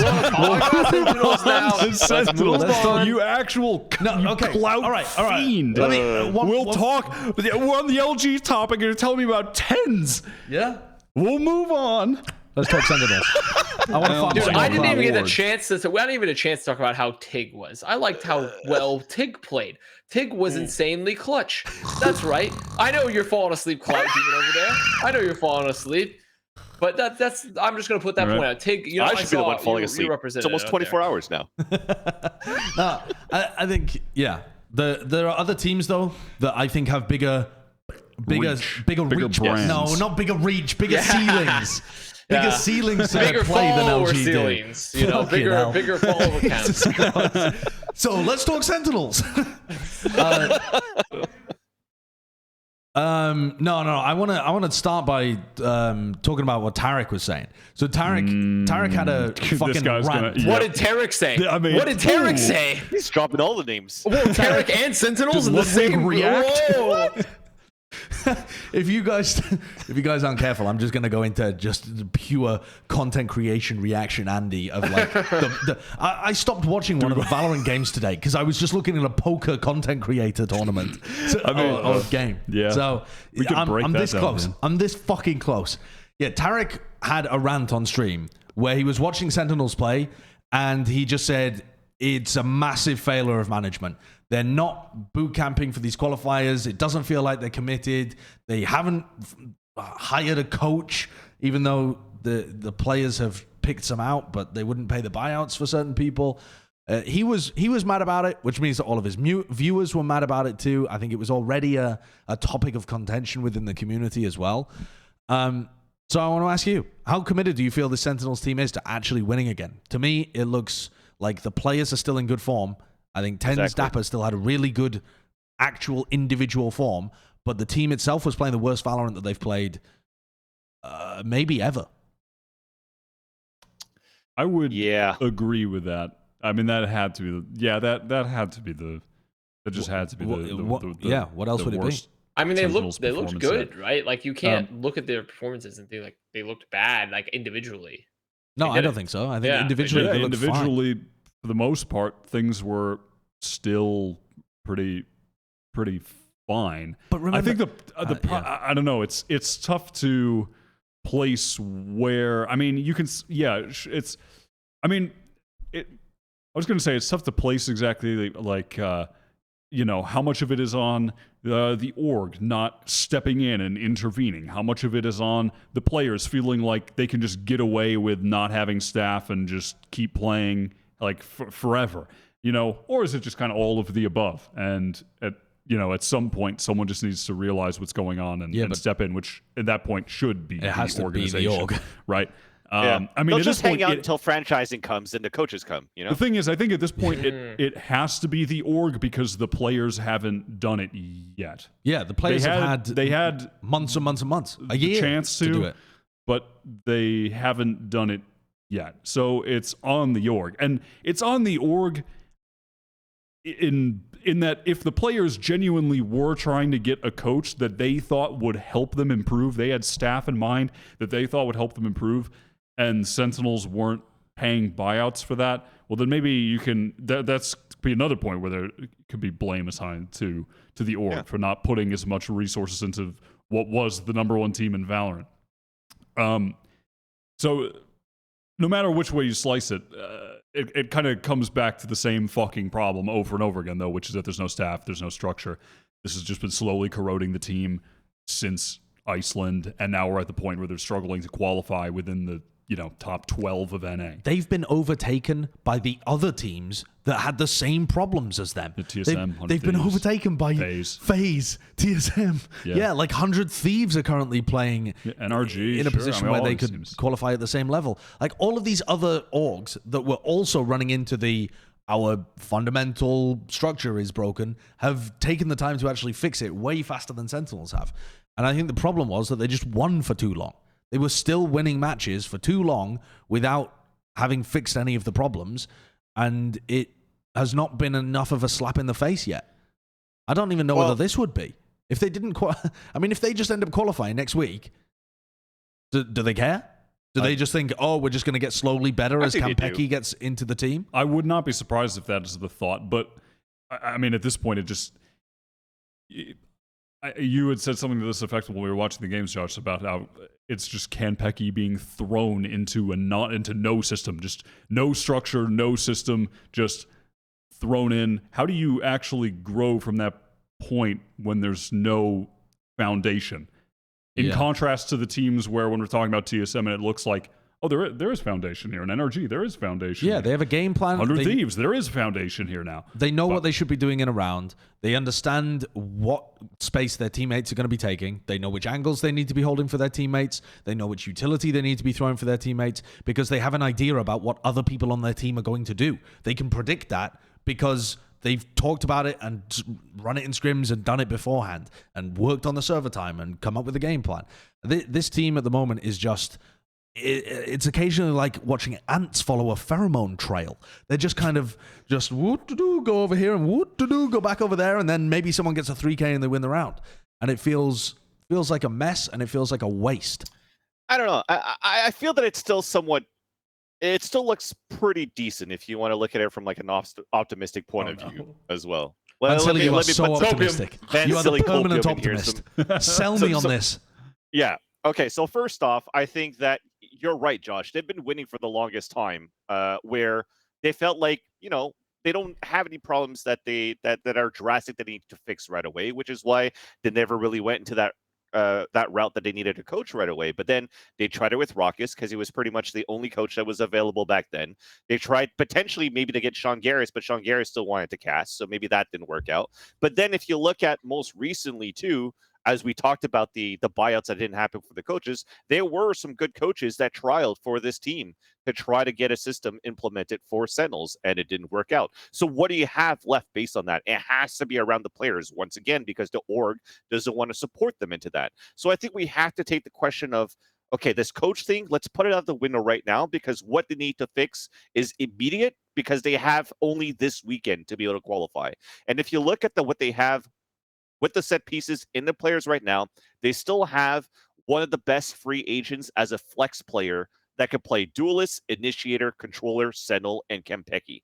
So that is a great way to start, to have that piece and to unfortunately have Zombs drop off. So they are committed, at least as players, to want to win. That's one thing.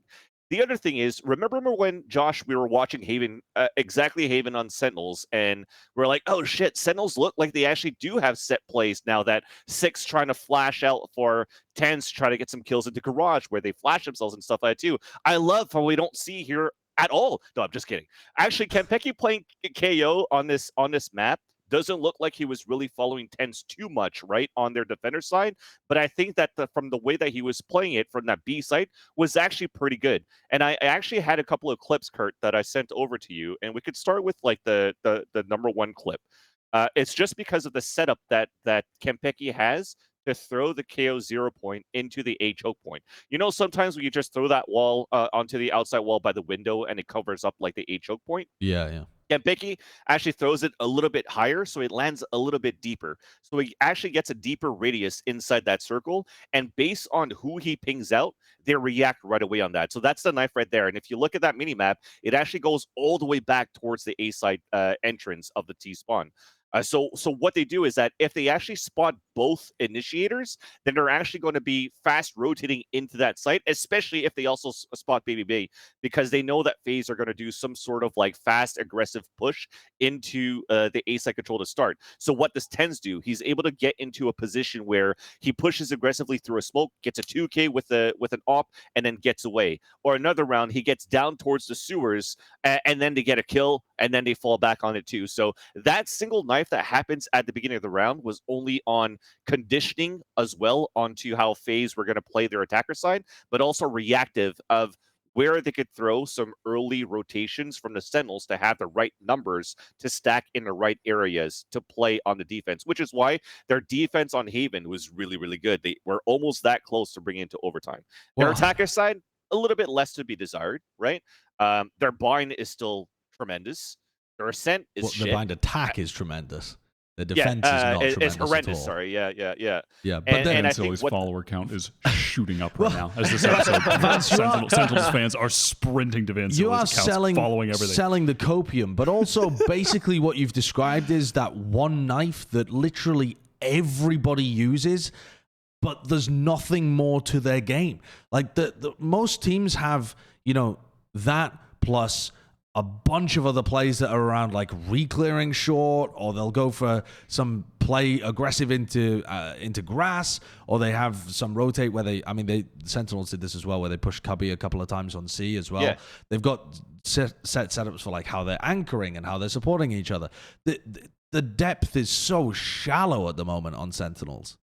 Yeah, the knife still allows for them to get good positioning. That's for sure. I think I gave an example of like the A side choke, but like with the same knife, they also had a round where they even had, I think, Dapper push all the way down towards long C because they knew that C was going to be open from the information that they got of how many people's on that ping.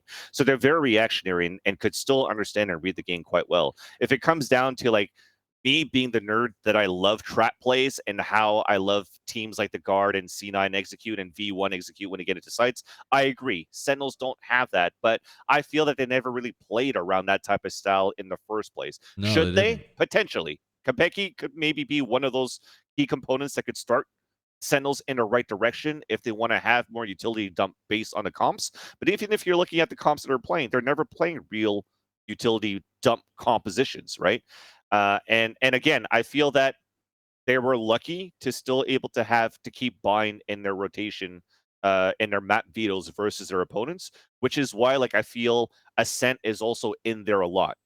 And I think for Sentinels, it's been where in like early 2021, where it's like a hit or miss for Sentinels on Ascent, and they have to fix that so that they have at least an extra map because they're decent on Haven. They could potentially win that. They're most likely going to win bind most of the cases. And then the third one, if it's going to be Ascent, then it has to be in there at some point because they're going to lose Split, right? How many times have they won Split in 2022? 0 times. I think they went they're 0-8 there was a stat so far that they haven't Split. won Split since like September 2020. Yeah. Exactly. The last time they won on Split was against F4Q at Masters Berlin. It's and they've lost it like eight times. And since, they're not permabanning it. They're permabanning Icebox. Which seems mad because they should have the components to play Icebox decently. It seems like Dapper likes playing Chamber, so you just throw them on Chamber, have TenZ play Jett and do that comp, and sure. And it could work now that they have Konpeki too, right? So we'll have to see. I mean, I think TenZ being TenZ helped them significantly over the line in many of the games that we witnessed over the weekend. And I think what like we were talking about Vansilli in regards to that, like the rounds that you were pointing out. They can react to things, and they can, they can make good aggressive reactions as individuals off of what's happening in the game. But it just starts and ends there. It's not protocol based. It's all individual based. It's TenZ knows he can. Yeah, that's what I feel like. It's just they have the individual knowledge. They are still good individually. It just stops and ends there, and that is it. Because it's not protocol based. Because there isn't a flow chart of if this happens, therefore we do this. Because it's all individual decision making. There's so much more pressure for everyone else on the team to keep track of what all of the different individuals' decisions are. They don't know, like, okay, because we got to kill here, or because you've gone for this push, I need to now hold this angle and do this. Like they're lacking so much of that structure, and they're just trying to play this super fluid stuff that relies on your players being the best in the world. Like your player quality has to be outrageous in order to pull off a flowy style like that. I agree. At this stage in Valorant. But also, this is all still just talking about how Sentinels are playing, not the like organization. Well, itself. That's what I wanted to jump back to, because you'd mentioned the coaching advance, and I really think this coaching thing is just some silliness. There were so many coaches that have been signed in the time since they've begun looking for a coach. So many coaches, and RG got a coach. They got Josh RT from CS. TSM have switched coaches. 100 Thieves picked up a whole fucking staff of coaches and let a coach go. There's another coach available. There's so many. I mean, there are just so many coaches. Jovi joined Optic as well for a short as an period analyst, of time. and he's trial, still, as far as I know, he's still available in that way. Obviously, Mike's has been available for fucking ever, and even though Mike's knows what he's talking about, a lot of players decided to take out their vitriol for Redditors by using him as sort of a false idol. Like, genuinely, he's been burned at the stake for player anger at Redditor opinions because Redditor liked Mike's, even though Mike does actually know what he's doing and is now doing well with 100 Thieves. So okay, didn't go with him either. I mean, there's just a number of fucking teams that have switched and signed coaches, different coaches in tier 2 that have been moving around. I mean, also, I don't know who any of these people are, by the way. It feels like there's no accountability when it comes to the organization side. I know Charlie. He was like I said, this was like the Sentinels used to be like Phoenix 1, and they were technically part of like Gladiators Overwatch League, and so I knew Charlie at least. He's been around a while, so like I don't know about the rest of them. I feel like that's the thing. The org is not going to support the team with any coaches right now. I get that. But if you don't have that support system for the org, what do you have left? It's just the players trying to figure it out at this point. So why are we assuming it's the org not wanting to put any coaches? Because surely, like I'm sure for some coaches, like say for the Rocket situation, like okay, we don't want to pay buyouts. Okay, what about like every other coach in existence that didn't have buyouts? Apparently, there've been multiple coaches that had buyouts that the org was not willing to pay for. I see. But I agree with you that some of that responsibility has to be on the players to be less picky about who they're looking for and just get people that are actually going to be, to some degree, helpful. There's no coach, there's no analyst involved there either.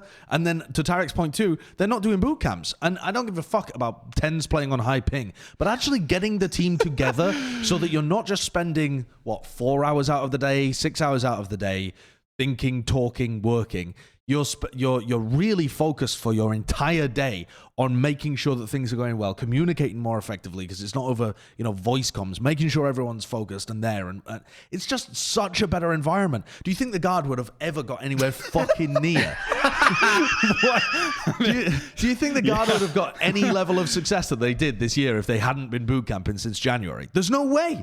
The guard would have just been a mediocre team had they not invested the resources to pick up the coach and boot camp effectively. Like that, the differences are palpable. So that's the thing, right? Is the org? I get like, okay, maybe the org doesn't want to play ballots for coaches, but like, is it also like, where does the org buck stop here? Because I don't know. Is the org the one saying we're not going to boot camp? It feels like to me this has to be like, it feels like when you look at the culture of Sentinels and how they act so far, it feels like Sentinels themselves don't want to boot camp super heavily. Do they? I mean, I don't think they've ever said that, have they? But that's the thing. Who knows? I don't know. We don't really know. Also, if it's if I'm running an org, itself. if I'm running Sentinels, and they are a team that I think, if I was running the org, I would believe that they have the potential to be the best team in North America because they've been there before and the players are all cracked. If I say to them, hey, we really need to get better results than we did last stage. You guys are the most popular team. You need to be the best team as well. We're willing to invest boot camp. We're going to do it for X amount of weeks as you head into the tournament. And some of them go, nah, because I kind of want to stream a bit more. I'd be like, get the fuck off my roster. That's what TSM, at least that's what they did, said they were doing, made the adjustments, and now here we are where TSM qualified. And that's why orgs have the buck stopping there, is because they have the power to dictate what the players do. That doesn't work the other way around at least all the time. The players could get together and try and pressure them into doing certain things, try and pressure them into paying a buyout or trying to pressure them into running a boot camp for them, but they can't actually control that. But they can control it the other way around. The org can say, you're coming to a boot camp or you're fucking cut. We're going to turn you into a content creator. You're going to sit there on the bench. Well, that always depends on like the power dynamic here between because for example, Sentinels, this is like their name. This is the game that kind of made them as an organization. Like obviously they technically had Fortnite before this a little bit with Booga, but I do think that like really this was the team and the game that put them on the map as like a legitimate big organization. Yeah. And you think they might be too timid? I mean, it's very possible. It's very possible. Because there are teams that have been far more established that have been browbeaten by rosters. Am I saying that's happening before here? I honestly, I don't know. But like when I look about from the outside in, if there's any roster in any current team that exists that's going to browbeat an organization, it's this one. It is currently this roster. Like, think about this. Like, they were the most dominant like team for a long time in North American Valorant. The most popular. They got heckin' tens. Like, they literally have like the OG Clout roster that also won a fuck ton of games, and then this org is built off this success and is like really enshrined themselves because of this success early. And now they're like, well, they're still doing well. They're still going to international events. They're just not winning anymore, right? So I feel like there could be definitely an aura of like being too timid to touch this org and handling it with kid gloves. And maybe it's not. Maybe it's it's not the goal of the org that they want to start winning again. Right, which is why they're probably so slow on certain. Wait a second. Do I need to get my tinfoil out? Did you just say the org's intention might not to be winning? I mean, they want them to stream more. I mean, they have all the most popular streamers. Yeah. Look at how Thieves when Nate Shot's so invested into the team and he's like, I really want to start winning now. Let's try to just rebuild the roster. I spent a shit ton of money on a CSGO roster that switches out of Valorant. I've also spent a shit ton, well, maybe not as much, for like the high ground PUBG team that made into my team originally that didn't work out. Let's go into iteration number 3. But on top of iteration number 3, let's pay a lot more on staffing this time as well, because I just want to win immediately. TSM comes out with the tweet to say, if you're not going to Austin, I'm kicking you out of the team, which is why Wardell's not playing there, and then Seven's able to fill Wardell's shoes. So there's some orgs that really want to say, we want to win immediately. We want to qualify immediately. Let's go and do it. If we're still now in mid-2022 and we still haven't fucking picked up a coach for Sentinels, I think at some point they don't have those priorities to be like, we don't necessarily want to win right away. We maybe want to try to figure out as an org what is going to happen with franchising in 2023. Are we going to be part of that? And once we're going to be a part of that, are we going to invest into that? Bro, I'm gonna fucking die if Sentinels get an NA spot and just have the same team and no coach for franchising. I'm gonna fucking die. I'm just gonna cease to be. That can't be the truth. That is part of the not knowing, where you're just endless. It's which of these decisions being made are on the org side and the player side, and then both seem feasible at all times. Yeah. But Shaz has just spoken for so long about how he wants a coach. There's got to be a barrier somewhere that he's getting to. Is it the great filter? I know. Is he filtering too many people, or are Sentinels really just not trying to pay? If Sentinels are really just like not trying to pay anyone, like they don't want to buy out Kaplan or whoever, like people like that are, more legit. Yeah. If they're really like, hey, Kaplan wants to join, we want Kaplan to be our coach, and the Sentinels organization says no, that's probably, then it's a bit more clear cut. But because the problem is, on some of the other random coaching suggestions I've heard, I could see if anyone actually does work at Sentinels. I don't know who the fuck is working there and making decisions. But for some of the other suggestions, I could see someone at Sentinels being like, why are we hiring one of your random friends for this position? Because it's why are we hiring iRemix to be the coach of this team? Why are we paying him? Well, technically they didn't. They didn't. Well, exactly. That's what I'm saying. If that was true, I could see in someone at Sentinel saying, why are we doing this? Right? Yeah. Am I crazy? Yeah. No, I mean, but iRemix also- made perfect sense though, if you think about it, because Sell me on also, that. of course, that was just a fucking report. That could not even be. I don't know. That could not even be true. But I get him just being an example of like.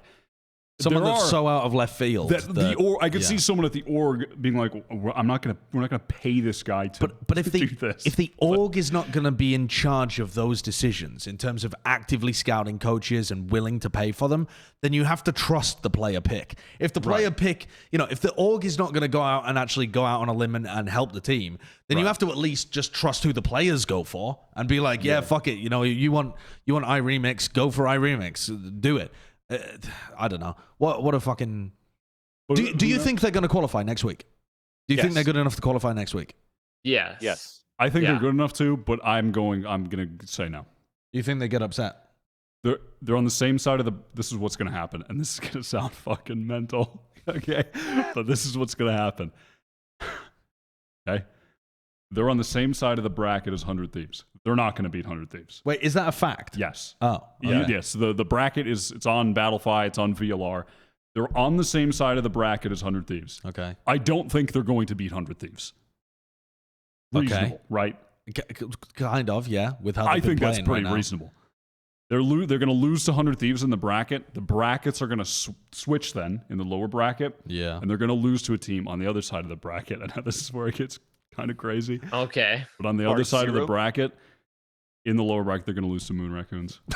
What is the reasoning here? What's the reasoning? I'm dead serious. And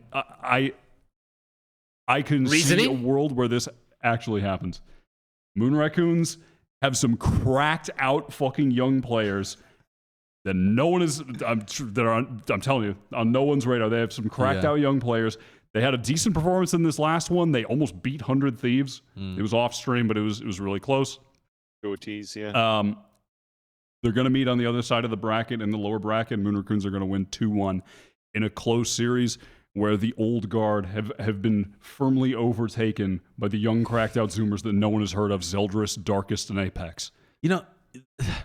Your story sounds insane. It is worldwide. But even if it wasn't Moon Raccoons, they only need to lose twice.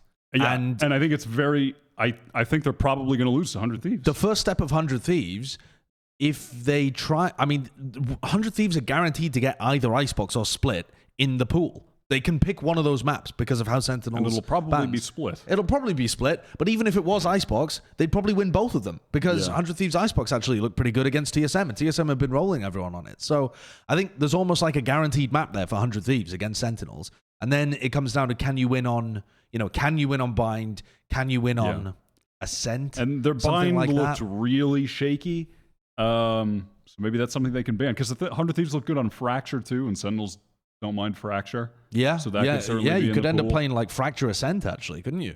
Yeah. It's feasible. This is a different world, a different Sentinels. They're not guaranteed to qualify. I still think they're probably going to make it, but I still think they do. I still think they'll probably make it. It might be better for the org if they didn't. I still think they'll probably make it, but I am just going to call the fucking mad upset from Moon Raccoons with the cracked out Zoomers are just going to come in and storm the server. You've changed, Weird Champ, because you definitely said in the chat that you had like Sentinels making it. I thought that was because I accidentally in the chat where we were supposed to give our predictions to just Kurt in a private message, I accidentally posted in the chat who I really thought. And then I realized I did that, so I edited that. That's why. Okay. So that's why in that Discord chat you're seeing, it says that I said Sentinels were going to go. Dude, I just fell victim to disinformation. I do think in all likelihood they will make it. But there's a serious chance. But of I them think there's a being serious upset chance, and I'm going to call us fucking Moon Raccoons are going to come in. Yeah, there's Zeldris. Fuck it, Moon Raccoons. There he is. Zeldris from the Moon Raccoons.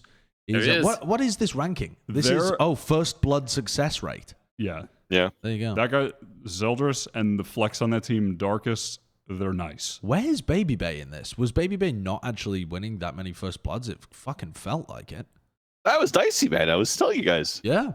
Yeah, I mean, it felt like Babybay was winning everything, but I guess they just weren't all first engagements. They were all every other engagement. Yeah. Let's talk about the other team that we've mentioned tangentially then so far in this conversation. We're not going to give 30 more minutes to Sentinels? No, not 30 more minutes, but it's another clout team. Don't worry. They have a lot of followers. It's 100 Thieves. This new roster was very close to being able to qualify. Genuinely could have 2-0'd TSM, actually, with their win on Split, and then could certainly have won on Icebox, which I think is kind of wild that they had the opportunity to win on that map, considering how well TSM had been playing on it against the rest of the field, because 100 Thieves were perma-banning Icebox on the rest of their run, and then they just unveil, guys, we can actually play Icebox. It is surprising to me that this is one of the maps that they were perma-banning, just because on... That was one of the maps I was most interested to see this 100 Thieves roster on, because first of all, you get Austin on Icebox. Austin always goes crazy on the map, so you have that. But then you get to have him on, the non-Jett role. He'll be playing something else, right? So in this case, they had him on Sage. Then also, you get Stellar on Chamber on this map, potentially, which is what they went for, which I was glad to see. Because all of Stellar's games of Chamber on Icebox over the past few months, he's just been stomping everybody. So I think you get sick firepower from that. And then whoever the duelist is, and Will is the duelist on the team here, so... then you also have a duelist on Jett, and that just seems like such obscene firepower that just on that alone, I think that map should be something that they're trying to work on, because the individual players have found success on that on their previous teams, and so that leads me to believe that that's a good map for them to work on, and I do think it turned out that way. Crazy. Because when you have these maps, I think. When you have these maps where you can put Stellar on Chamber and you get that additional firepower from him, and then you also just have the rest of the guys on their, some comfort roles to pop off. Like they can go dumb. Yeah. So this was a respectable showing. Yeah, I thought it was a very respectable showing. 100 Thieves are a super new roster. I think compared to the other teams that we're discussing here, obviously Sentinels have been around for fucking ever, although their newest iteration with Campeki is pretty new. But the other teams that we've been talking about, your NRG or LG or something like that. It's not a brand new roster. They might have made a roster move heading into Stage 2, but they've got a core that they can really work with, which isn't the case for 100 Thieves. They kind of are building everything from the ground up with this team. And it means that some of their maps look sick, like their split looks fantastic. Yeah. And then some of their maps just look like they haven't had a chance to practice or work on them yet. And so they're just kind of winging it. Like Breeze. Yeah, and then they were good on Breeze the second time. But they had Breeze and Bind. They had 2 performances where they got smoked, and then also 2 where they won. Just very, very up and down, which is new team things. But I think, but if they can over time build everything up to their performance on Split, which at the moment is clearly their best map, and I would say Icebox is even their second best, though their Fracture looked all right too. If they can start making improvements, then they could become a very dangerous team. I don't think they're very dangerous at the moment because their map pool's too small, but I think they certainly can get to that point because the difference is spectacular between their game plan on this map compared to all of the others. This is why I'm really rooting for 100 Thieves to make it through the qualifier. I don't think it's a lock at all. I think that game against Sentinels potentially is going to be a really important one, but this team should get significantly better over time. Like the experience and the match experience of being able to play frequently against these good teams is going to be super helpful for this squad, for this coaching staff, everything. Yeah. But there's just also a chance that they don't make it because they're too young right now. Yeah, there is a chance. I started to believe towards the end that they actually could qualify this first time. And they came so close, which I think even them coming so close exceeded my expectations. I thought they would make a fairly deep run, but the biggest takeaway would just be, all right, we knew we weren't going to make it this first time with this little practice and virtually no match experience, except for that one Tier 2 tournament. We got the practice in, now we're qualifying the next time. And then they could have done it this time, which I think exceeds expectations for this team. And should be a bountiful source, a fountain of hopium for the 100 Thieves fans, finally. Because I do think they should be a favorite to qualify on this next on this next run for sure. Same. I mean, it was TSM that knocked him out twice. No TSM. So there you go. Yeah. That easy. There you go. It's that easy. They definitely made some heads turn. I think when a lot of players, or should I say, the community, had doubts about this roster. Like, oh shit, like how are you going to replace Nitro with somebody called Stellar? Stellar hasn't done anything since like LG, and then they forget that watching Stellar on Soar was actually pretty good. And then like, oh, why are you taking Austin away from Duelist? He never plays a flex. Yeah, like his flex is playing some Reyna. That's not going to work out. And he's played some pretty decent roles on the KO and the Sky so far. I think the roster in itself, even though it doesn't have as much star power clout as like the Hiko, the Nitros, and the Ethans of the world, I still think that it is a team that could move very deeply into different types of roles too, right? Because look at Bank at this point, playing controller now. He could eventually go into a flex if they need him to go flex.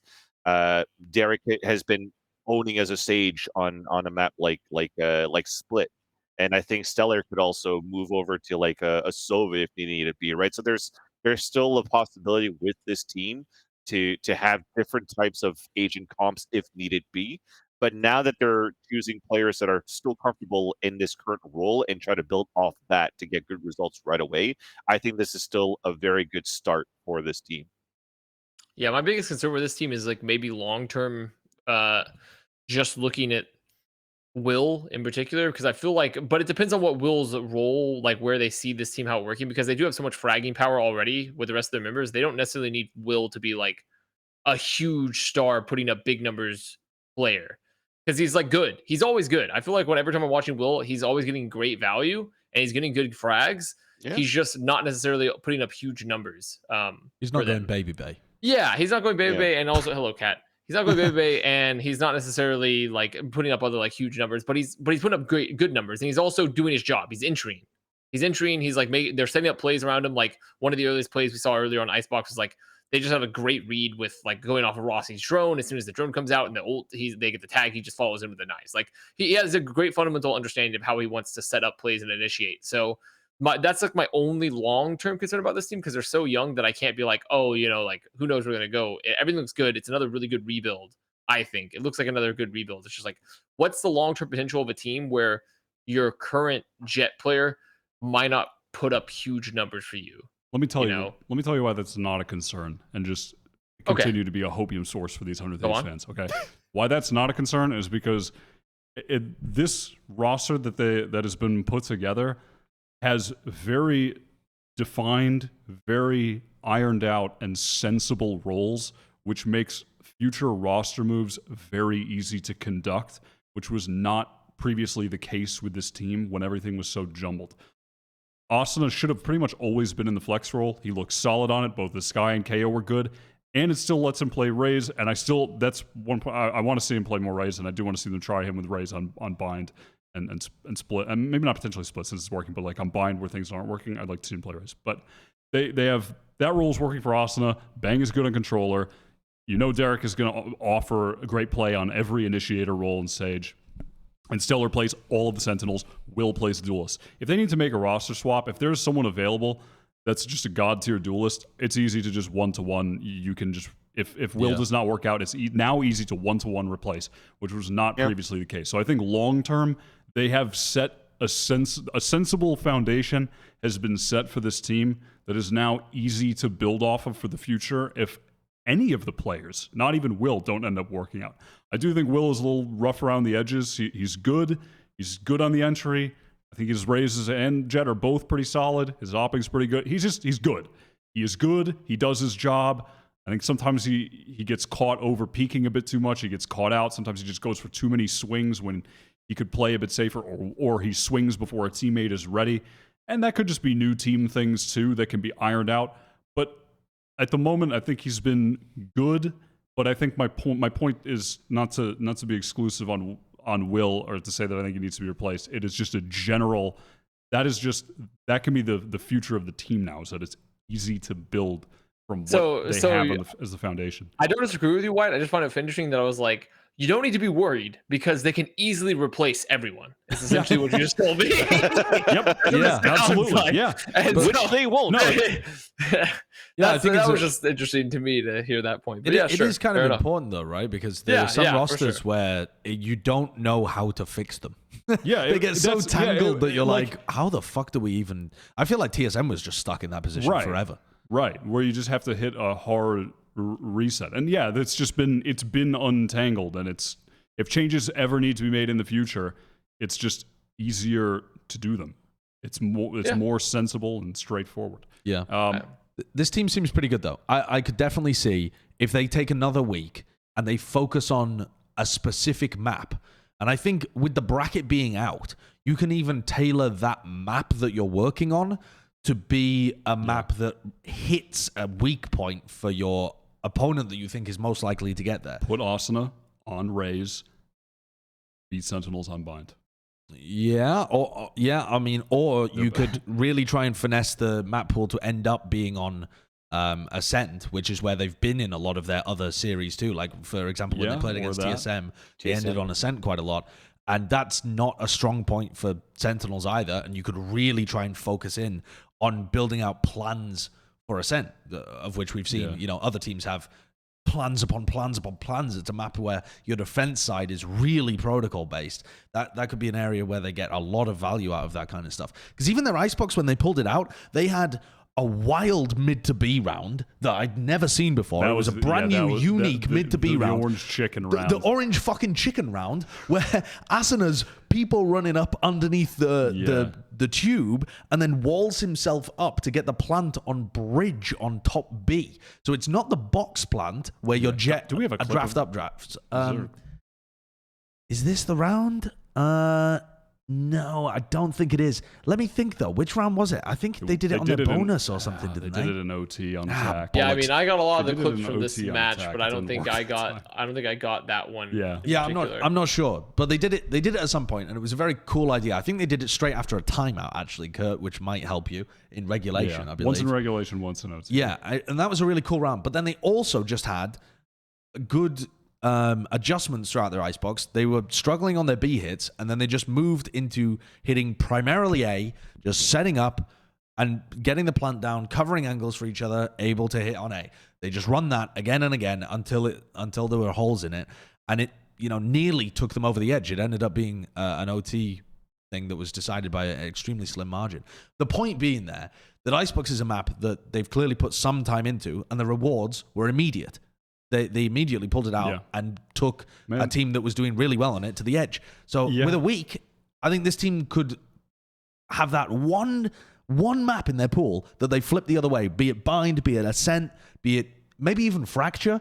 If they can get one of those into the good territory with their split and with their Icebox, this team can make a run and get in. And then that can slowly. And then they got a lot of time. Yeah. Then they have week after week to really here it is. Yeah, here it is. Could you run this from the beginning of the round though, Kurt? Like, wind it back. Then they have a week to play a brand new game with Fade, and then a 2 ping Sova and all that shit. So. True. The game is going to change, but that's Valorant, isn't it? It's always going to be slightly different. But yeah, this is a round I've never really seen before. Never seen a Sage go for this before. The wall blocks off the sight line from Fence. There's a slow ob, so you can't get punished as easily from Kitchen. Double swing with the Jett, who can get up there with an updraft. They don't plant for the box plant. They plant for, you'll see here, it's planted on bridge. Yeah, on the bridge. This was the OT round where it didn't end up working for them. And I think primarily because their B main player ended up not really being able to deal with Corey that easily. So they got snarled up here a lot and couldn't get into good post plant positions. But this is a cool idea that worked once in regulation. They have Stella covering here. I don't think he gets anything in this round, but you're like, if you had your Viper playing from here and they had post plant lineups, for example, and then you had your Chamber playing in a more aggressive position where they can get value out of the rendezvous, like there are just small tweaks that they can make to cool rounds like this where they could really be in a position where they're fucking dangerous. You're looking at them like, oh, they're pulling out the DRX round kind of thing. Yeah. Is there a lineup from Sova B main to land shock darts onto that bridge? Because I know the guard does that post as well, and then Trent is playing B main, and that's where Derek died against Corey too. So I don't know if if there's something cooked up from that spot. But I've certainly never seen should be shock darts because that's such a deliberate plant spot in the middle of bridge. There's I mean, obviously it's a super open plant spot, so you can just kill diffusers easily too. They can't hide behind any objects, but they've got to have cooked up. Or if they haven't cooked up the post plant lineups, you should be able to, and that would be a nice little addition. Yeah, it's a cool team though. They're a fun team. I'm rooting for them. They're the team that I'm rooting for the most because I want to see them with that extra time. So let's talk about the teams that are going to qualify for stage 2. We already have, the teams that got invited based on their performances last time. The 4 teams that we've already discussed here again today. But we're running bold predictions right now. The bold pred is, which 2 teams are you guaranteeing you're putting your fucking money on them getting into stage 2 from next week? And I don't think Sentinels is going to be in the pack for Wyatt with his... We'll see. Coked up theory about them losing to Moon Raccoons. But, all right. Let's get into it. Bold predictions. Bold. All right. So myself and Avast for any audio listeners... Vansillis are crazy. Myself and Avast have gone for Sentinels and Version1. Wyatt has picked Knights and 100 Thieves, which I'm going to grill you about in a second. Okay. And then Vansilli's gone for 100 Thieves with Ghost Gaming going in there too. So let me start laughing. This guy's nuts. Let me start with the Vansilli. I mean, 100 Thieves, okay, reasonable. Ghost Gaming, you're just getting sucked into the scrim box. You think they're going to be able to pop off again? I think it's not only on the scrim bucks. I think they're on the same trajectory as the Guard with all the Mickey Meows that they've been playing in the past, and they've won like one of the most recent Mickey Meows against TSM when you actually had GMD and 7 going into that new roster with TSM, right? And I think Ghosts have been dominating so far for the past like month and a half or 2. I think they just got very unlucky, probably in nerves, trying to really qualify into the open qualifiers number 1. Where now I think that you've faced the music, you've lost, you haven't won a single map, it's okay, and then you just bounce it back into the second run and bring back that potential that we've seen from those tier 2 tournaments. Yeah, I don't think it's actually that crazy for Ghosts to potentially qualify. It's not insane. They have been great in tier 2. They have a great roster. Yeah. And Nismo's fucking insane. They also, I don't know if you saw, Vince, but they had some mad situation where they had to relocate to a hotel because their team, like, I don't know if they're in a team house or something, but they're like someone tried to rob their house that they were playing from, and they had to relocate before, like, the day before the tournament. What, some mad situation. Is Ghost financed by a drug cartel or something? I can't believe Steve Aoki. I don't think it's part of the drug cartel. I don't have the answers. I just know that that's the case. Okay. So that's crazy. That is also an outside factor. It is weird, the teams that they lost to, though, right? Like, they would be favored. Would they not have been considered? Yes. I'm not up Favorites really on both. tier 2, tier 3. Definitely Team Basilisk. I mean, Dark Zero's had like moments here and there, but they should be probably favored. Yeah, and they should be better than both. Did they go 0-2 against both of those? 0-2, 1-2. 1-2 against Dark is 0. Right. I think Ghost should have a far better performance this time. They have the player quality to qualify. They have the experience to qualify. They just are yet to do it. They just have to do it. I mean, there's not much more you can ask from this team, honestly. They have the coach. But if they don't the staff, do it, they got the players. They got the practice in. They just have to do it. All they have to do is not get robbed next weekend, and they'll be fine. Don't get robbed. Yeah.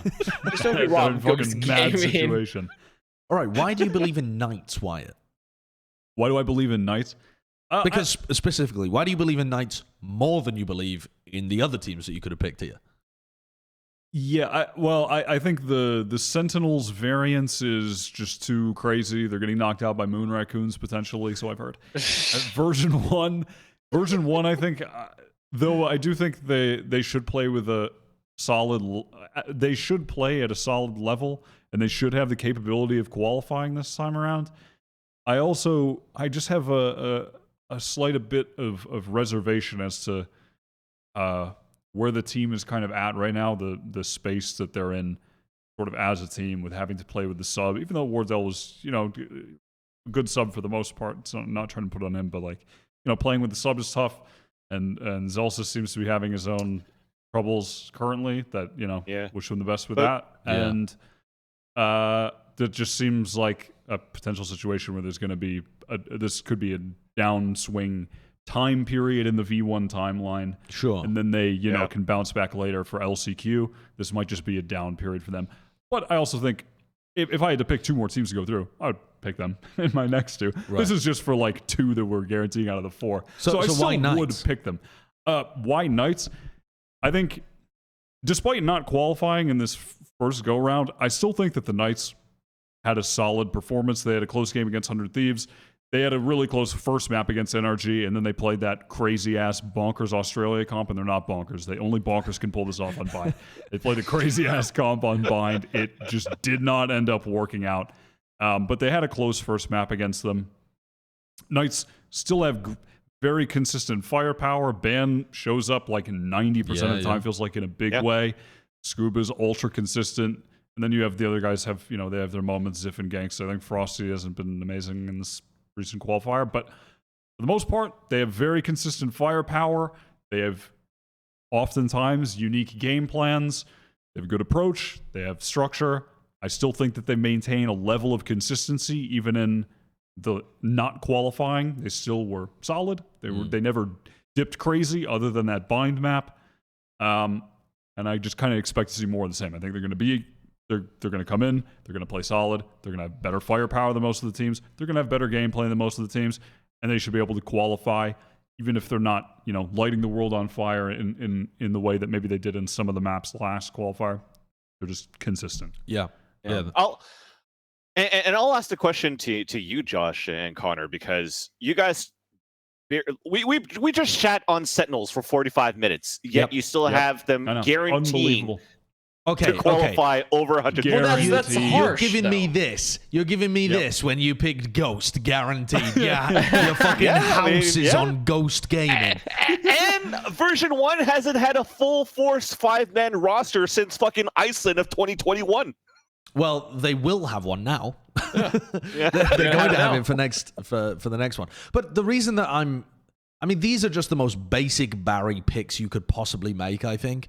And while there is potential that they don't make it, I feel like they're the best odds-on choices to go through, especially Version 1. I feel the most confident about Version 1 because I agree with you, Wyatt, that there is potential that this is a downswing, but I feel like the downswing, them not making it through this open qualifier with Wardell is, to me, the lowest point of the downswing. Now that Whippy's going to be able to come back with them, I think that you should start to see that rising back up again, at least a little bit. If Zelsis Whippy's in this week? Yeah, Whippy's back in this week. Didn't know that. Yeah. You didn't know that? No. I thought he tweeted about it. I still haven't qualified though. I mean, I just didn't see it. Same here. I might be talking shit here, but I think the whole reason that Imi tweeted, like, thanks to Wardell, etc., is because they know that Whippy's got his visa and is going to be back in for next year. Whippy did tweet out that he had it approved, so... Yeah, I mean... He tweeted out, got it, and even thanked Wardell for subbing in, so I'm pretty sure he should be coming in. It's not like he specifically says here in the tweet that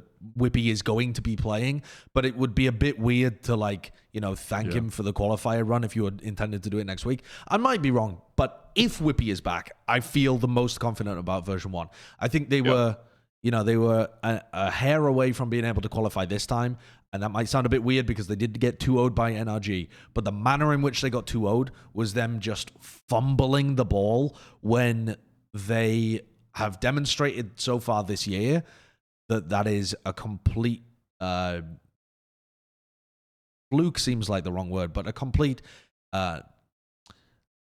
uncharacteristic version of themselves. They've been able to demonstrate so far this year a consistency that shouldn't lead you to believe that they do it again. The only worry to me is Zelsis and how he's doing mentally, because he had the clip where he was talking about how he's planning to bench himself, and I know that Zelsis is a master troll, but that sounded incredibly sincere and like he was going through some stuff, and whether or not he does decide to do that is kind of beside the point. Just the fact that he is currently going through some shit because there's insane amounts of pressure on everybody competing in North America right now is, potentially what could cause a bit of a downswing.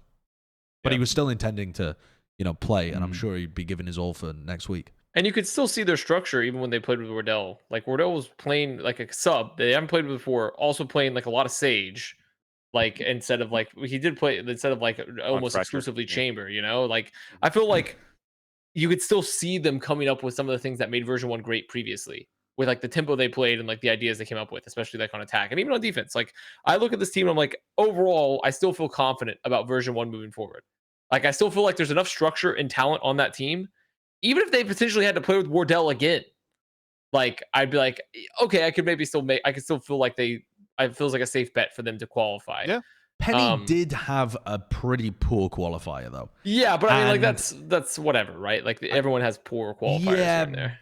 But I've seen Penny's poor performance before though, and it made a massive difference. But I think the more that I watch version 1, I think it might be the other way around. Like it's not Penny's bad performances that make the team bad. It's that when the team has like a stand-in or is struggling with their structure, Penny plays badly because he doesn't have that like confidence in everybody's supporting him, everybody's like holding angles for him. He just kind of is a player that doesn't play as well when it's looser. So I think with Whippy back, hopefully Penny should be a bit more towards what we saw from him earlier in the year, where he was going insane. I gotta say, if that was like a 3-team one though, version 1 would have been my third. Right. They definitely would have been my third at that point. Yeah. I think the 4th one though, I feel like fuck knows. Well, a lot of it's just gonna come down to who meets who in the bracket, right? That's just how these things happen.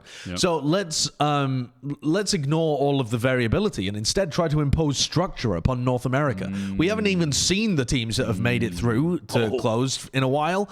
We saw the Guard for a mere moment when it came to Masters Reykjavik, but fuck it, let's do some power rankings. It's the best time to do NA power rankings because it's couldn't be more speculative. Yeah, I mean, it's literally just speculative. Speculation. Yeah, it really and is. also, we can finally put clout teams up on the power ranking. Finally. We can do it. And we have the new graphic to debut. Oh, yeah, this is the new graphic. I like it. Kurt's been hard in the lab. We had to bust I this. added tier breaks if we want to add a tier break. So. Ooh, how do they work? Can we add a tier break underneath Optic because they just won the tournament just to test it?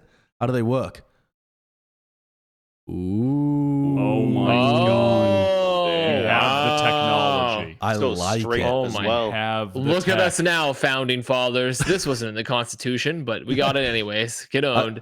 Okay, delete the tier break though. Delete the tier break. Well, maybe. Okay, was this our power ranking before?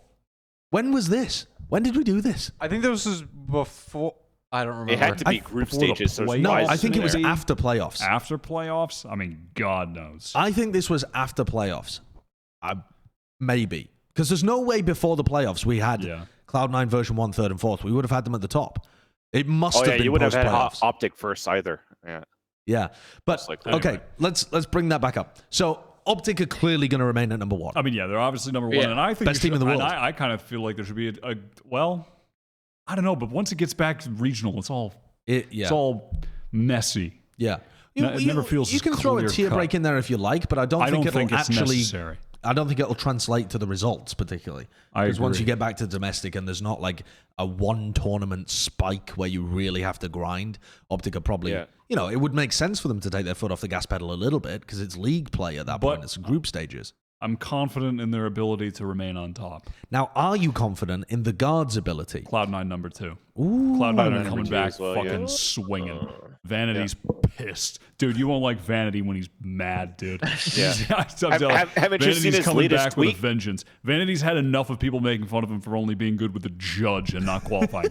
He's about to come back and tear up North America. What was the tweet? Look at his latest tweet. Yeah, check we have it in the Plat Chat channel. California burrito? We have it in the Plat Chat channel. There it is. I mean, he's ready to come back. Austin just says, I lost. Come on. I mean, technically he did.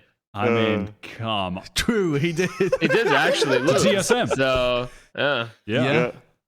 Why must Asuna be horny on main all the time? Why must he do this? Because he's representing the Zoomers. That's a question more. That's for the Zoomers. So many in Valorant. Yeah, it is. That's a question to so many. Yeah, it is. That's for another day. That's a topic for another day. Should we make that a topic next week? Why is this community so goddamn real horny? numbers? We got to get some. Comment below if there should be a topic next week. Yeah. Okay, so number 2, Cloud9. What do you guys feel about that, fans? I agree with Wyatt. I think Cloud9's going to come out swinging as well. I even though I like the guards' run throughout the stage 1, I still think that Cloud9 probably would look like the better team in the regional so far. I think they've also proven themselves for quite a long time already. To that, I think it would be a disservice for me to have the guard over them at this moment. Okay, I am going to demand that the guard do not drop any further than 3rd, though, because I mean, not that there would particularly be another team that would overtake them anyway, but I don't want. I think it's quite natural that people might look at the guards' performance at Masters Reykjavik and say, well, it was all just a fluke. They, they're just going to be good for one stage. They're just a flash in the pan kind of team, like FaZe from last year, where they just, they did well at Masters 1 and then bye-bye. Yeah. But I don't think that's going to be the case for the guard. I think the real takeaway from their performance at Reykjavik is just that they needed the experience of actually playing in a big game. Trent was not Trent.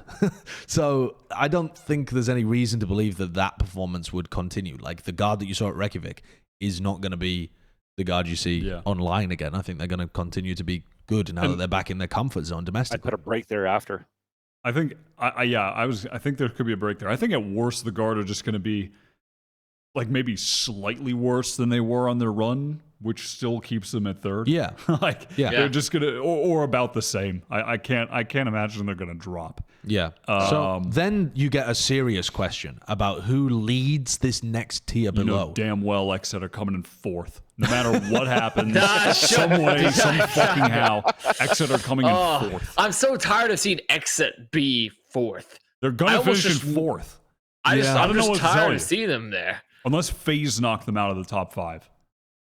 Is there any... Yeah, we got to add FaZe and TSM and 100 Thieves in this ranking somehow. Dude, we got them all. Yeah, they're down. We got Virtuoso. Don't worry. Virtuoso, we're climbing into the top 10. Fuck it. Yeah, who have we got? There they are. I would probably need... those are the 3 teams. No, those are the teams. Yeah, those are the 3 other teams I'd consider right now. Ignore the rest for now. We're not going to allow Vansilli's Ghost Gaming to sneak into the top 10, I don't think. It's going to creep up above Sentinels. Yeah. It's time to take Sentinels, blow it up, and put it upside down in this power ranking too. The only team that you could really have there with Exet is Version1, just based on the fact that they played superbly in the group stages in stage 1. But... there are enough reasons to be cautious about them moving forwards that, I think you've got to put Exet above them for the moment. Exet above them for the moment, and then I might fuck around and put FaZe in 5th. FaZe? I was actually starting to feel a bit of... when I was watching FaZe, I was like, wait a minute. Too early. I'm like, wait a minute I'm on here. the hype train. I'm seeing firepower. I'm seeing gameplay. I'm watching a complex military operation here. And M1 Abrams is about to roll on out. Dude, and think about what's happening outside of the game. JDM just keeping the environment just so chill. JDM is fully parallel to the ground. He's just fully parallel all the way reclined. JDM was coaching for them. This is when you mentioned that, my brain just went, oh, fuck, yeah. You really think you want them here? Because here's the thing. Yeah, I mean, on current form, sure. But exactly. But if we're thinking about this as like... What are we ranking this bullshit? But we're ranking this imagining they're going into stage 2 like the actual event. We're not ranking it like... Well, at least that's how I'm thinking about it. Like, where do I think they're going to be a month from now? I'm thinking about it like FaZe are going to get in the server against V1 and Babybay is going to go stupid. That's what I'm thinking about. Yeah, but how long is that going to last for? Is Babybay continue to just be stupid good all stage 2? Yes. The whole of stage 2? Yes. He's going to be the best player. Because currently he's playing better than, everybody. Reykjavik did not put up Babybay performances, but he's also playing against way better people. Yeah. You can't be telling me that he's going to keep that up no matter who he plays against. He's going to be a top 3 player in this whole thing. Shebang. Whatever fucking. Yeah, it's called North I don't America. know what stage it is, man. I don't know what's going on. I'm running on feeling and feeling only. Okay. Babybay is going to be a top 3 player in this stage. I'm willing to still keep Version1 there. I was just feeling FaZe, but I'm willing to keep Version1 there for tradition's sake. Dude, top 3 players in the stage. Version1 still went 5-0 in their group. Yeah. Yes, Version1 still went 5-0 in their group in the last stage. They lost to Cloud9 and they lost to LG in the playoffs. The open qualifier had to play with a sub, lost to Energy, but at 13-11 scorelines, and then also lost to LG, where I think LG, by the way, makes sense that they stay at 6 because they're going to continue to stay that consistent team in that mid run. But I still think that Version1 stays where they are at 5th. See, I would agree with you, and I am a Version1 simp, and I love the way that they played. But the thing that's making me side potentially with Wyatt here is that if Zellsis does go and bench himself for the group stage, this team is not going to be the same team. I mean, it just is. That's in the future. But that's what that's going to be the next time we see Version1. Like, we're going to see them next week, and then if they make it through, into the group stage. So in any world in which they justify the 5th place position, it's with only 4 out of the 5 players, potentially. I mean, I'm not saying that Zellsis has confirmed this completely, but he's indicated his intention to do it on stream. So, well, these are 2 massive what ifs. So we're working with 2 massive what ifs here. Babybay is continue to be the best player in A, and if Zellsis stays on this team. See, this thing about... See, when we're talking about FaZe, though, the time argument is being purely used against them when it can also be used for them. That team has existed for like a week and a half. They've been or like 2 weeks now with those 5. So surely there, when both time narratives just clash in the middle, the time goes out the window. Fuck it, he's got me. He's got me with the fucking time. He's got me with the time argument. Put FaZe in 5th. Do it. He's got me. Okay, what about there's a team we're not considering at all here, which is NRG and NRG because they're going in 6. Yeah. Well. Yeah, no, surely we can't put NRG in over Version1 right now. I liked NRG maybe more than FaZe in terms of how they played at a fundamental, team play level. They just don't have the unreal double cannon firepower that FaZe have right now. But I think as much as FaZe are doing some really cool stuff with, playing Breach a lot and GMD supporting, and they have these like nice utility combos, NRG have got a few more of those, I would say. Like, that more of their foundation has been built than FaZe does. Yeah, but FaZe are making up for it with the outrageous Babybay stuff. And NRG have been around for a while. I mean, they slotted Ethan into an existing system that the team has been, it was a one player for one. But is Version1 really... Version1 slipped to 7th? I don't know. I don't know why I'm praying. I'm not praying on their downfall, but I just have a... I don't know why I just feel like Version1. But you would put FaZe going all the way up to 5th place after only winning against TSM and Sentinels to qualify. Yep. Yeah. Sentinels have not been the best. It feels early. It feels too early to be saying this stuff. I love what I saw from FaZe, but I don't think this beats a guard, a Cloud9 and Optic, let alone XSET. Well, they don't need to. They don't need to. They're in 5th. They can lose all those and people. And they'll still lose to LG. LG is still going to look better. They don't lose to LG. They do not lose to Luminosity Gaming. No, I don't think they do. I think FaZe beat LG for sure. But does FaZe beat NRG currently? If FaZe played against NRG right now, who wins that game? So tough. Yeah, I think that's tough. It's a hard one, but I feel like FaZe. They feel unbeatable. I know. They're not unbeatable. They feel unbeatable. How do you beat a team when both duelists go plus 30 every game? You don't let them go plus 30 because you're better. Simple. Just don't let them. Let them do it. It sounds forehead, but also when they play against better players, they won't go plus 30 in every fucking game because they'll be losing more of their duels. Consider this. There are no better players. Factor that the fuck in, Josh. They're in 5th, all right? Oh, fucking hell. Okay, I mean, you've made an outrageously strong argument there.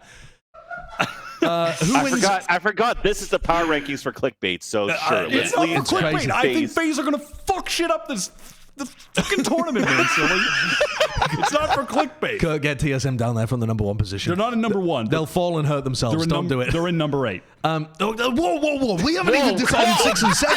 You're steamrolling this. Sorry. Okay. Why has been activated by Clout? Does NRG beat a Version1 that has their full team? I don't think they do. Neither do I. When I watched the NRG Version1 game, that is a weakened version of version 1 that they would win that game. I'm very confident that if Whippy was playing that game, they're winning that one. You convinced me. They're in 6th. Yeah. I mean, I think they also might not should have their full team heading into fucking groups. I hate ranking It doesn't matter. We're assuming we're going to. It doesn't matter. We're going to assume that they're going up there, and then if they're not, we can move in RG. I still can't believe you guys put FaZe that far up. I mean, still can't believe it. The thing is, I was already believing in FaZe. Vansilli, if you were making this list, Ghost would be in 5th and Sentinels would be in 4th. All right. What are we waiting for? I don't know. Pull the list back up. Okay. Okay. 8th place. You've got to be thinking TSM, LG, Sentinels, one of those kind of teams maybe. But why suddenly Luminosity dropped off so much? I'm telling you, it's because they're boring. It's because they're the saltine cracker. It's nice. Connor used this analogy yesterday when we were doing our Overwatch power rankings, and I fucking love it. Because it just describes these bland-ass teams. That's what LG are to me. And that's it. Christ. It's a bias against them, Vansilli. You're right. It's a bias against them because they're boring. But I mean, also, it's not unfair when you think about LG. I feel like every time I think about LG, it's all the performances have been they perform well, but they never explode to the point where they're punching into the super top tier consistently. Yes, like I can't imagine them doing it. Which is why it's perfectly should be in the mid tier run.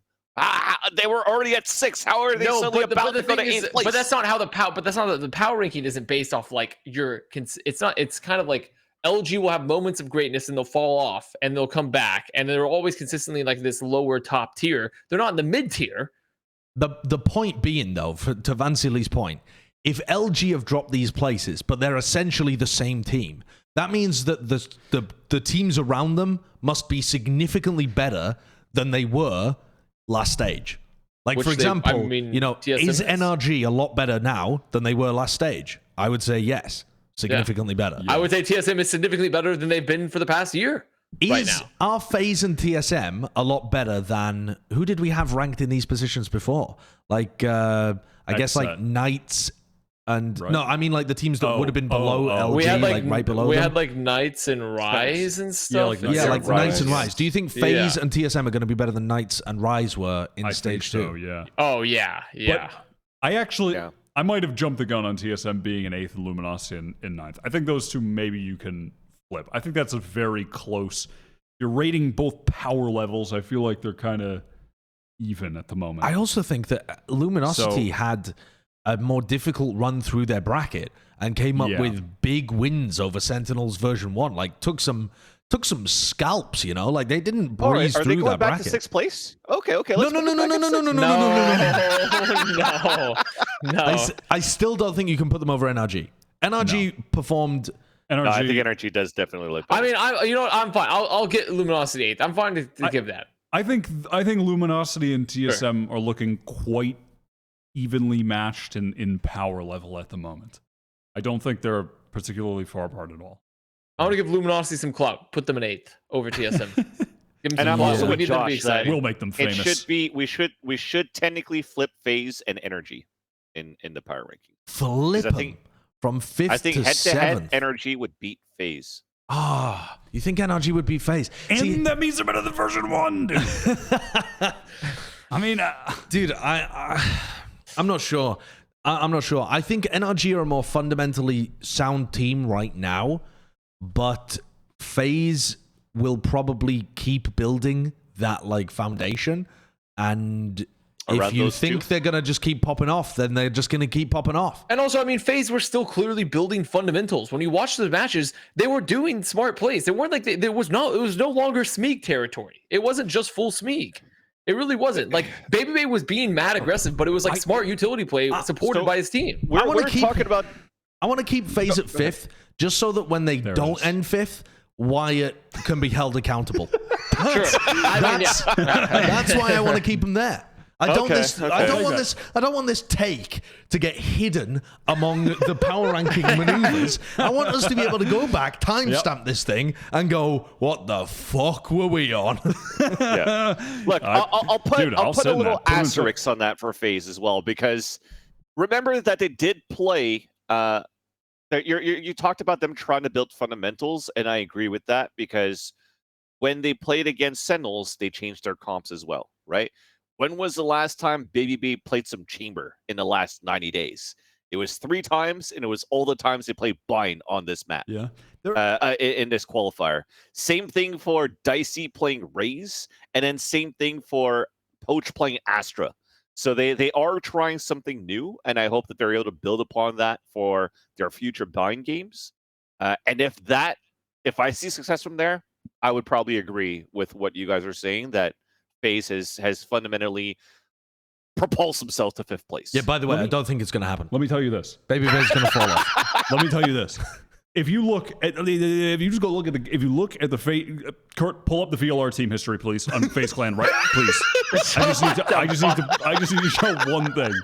I just need to show one thing, which is that not long ago, Josh, just this past week, they played against TSM and they lost 0-2 in the final of the Night Monthly. Yeah. One of the first outings here with the new roster. Could you click on that game, Kurt? And then they beat him 2-1. But could you click on that 0-2 game, please? And just take in what you're seeing as far as the comp. Could you click on Haven? Babybay inconsistent, -7. Yeah, interesting. Could you click on Ascent as well? Totally different from what we saw this weekend. They're already they're already fucking evolving in front of your eyes, Josh. But I think this roster that exactly is so goes young. what Josh is saying. Dude, this roster is so young that you have 2 data points.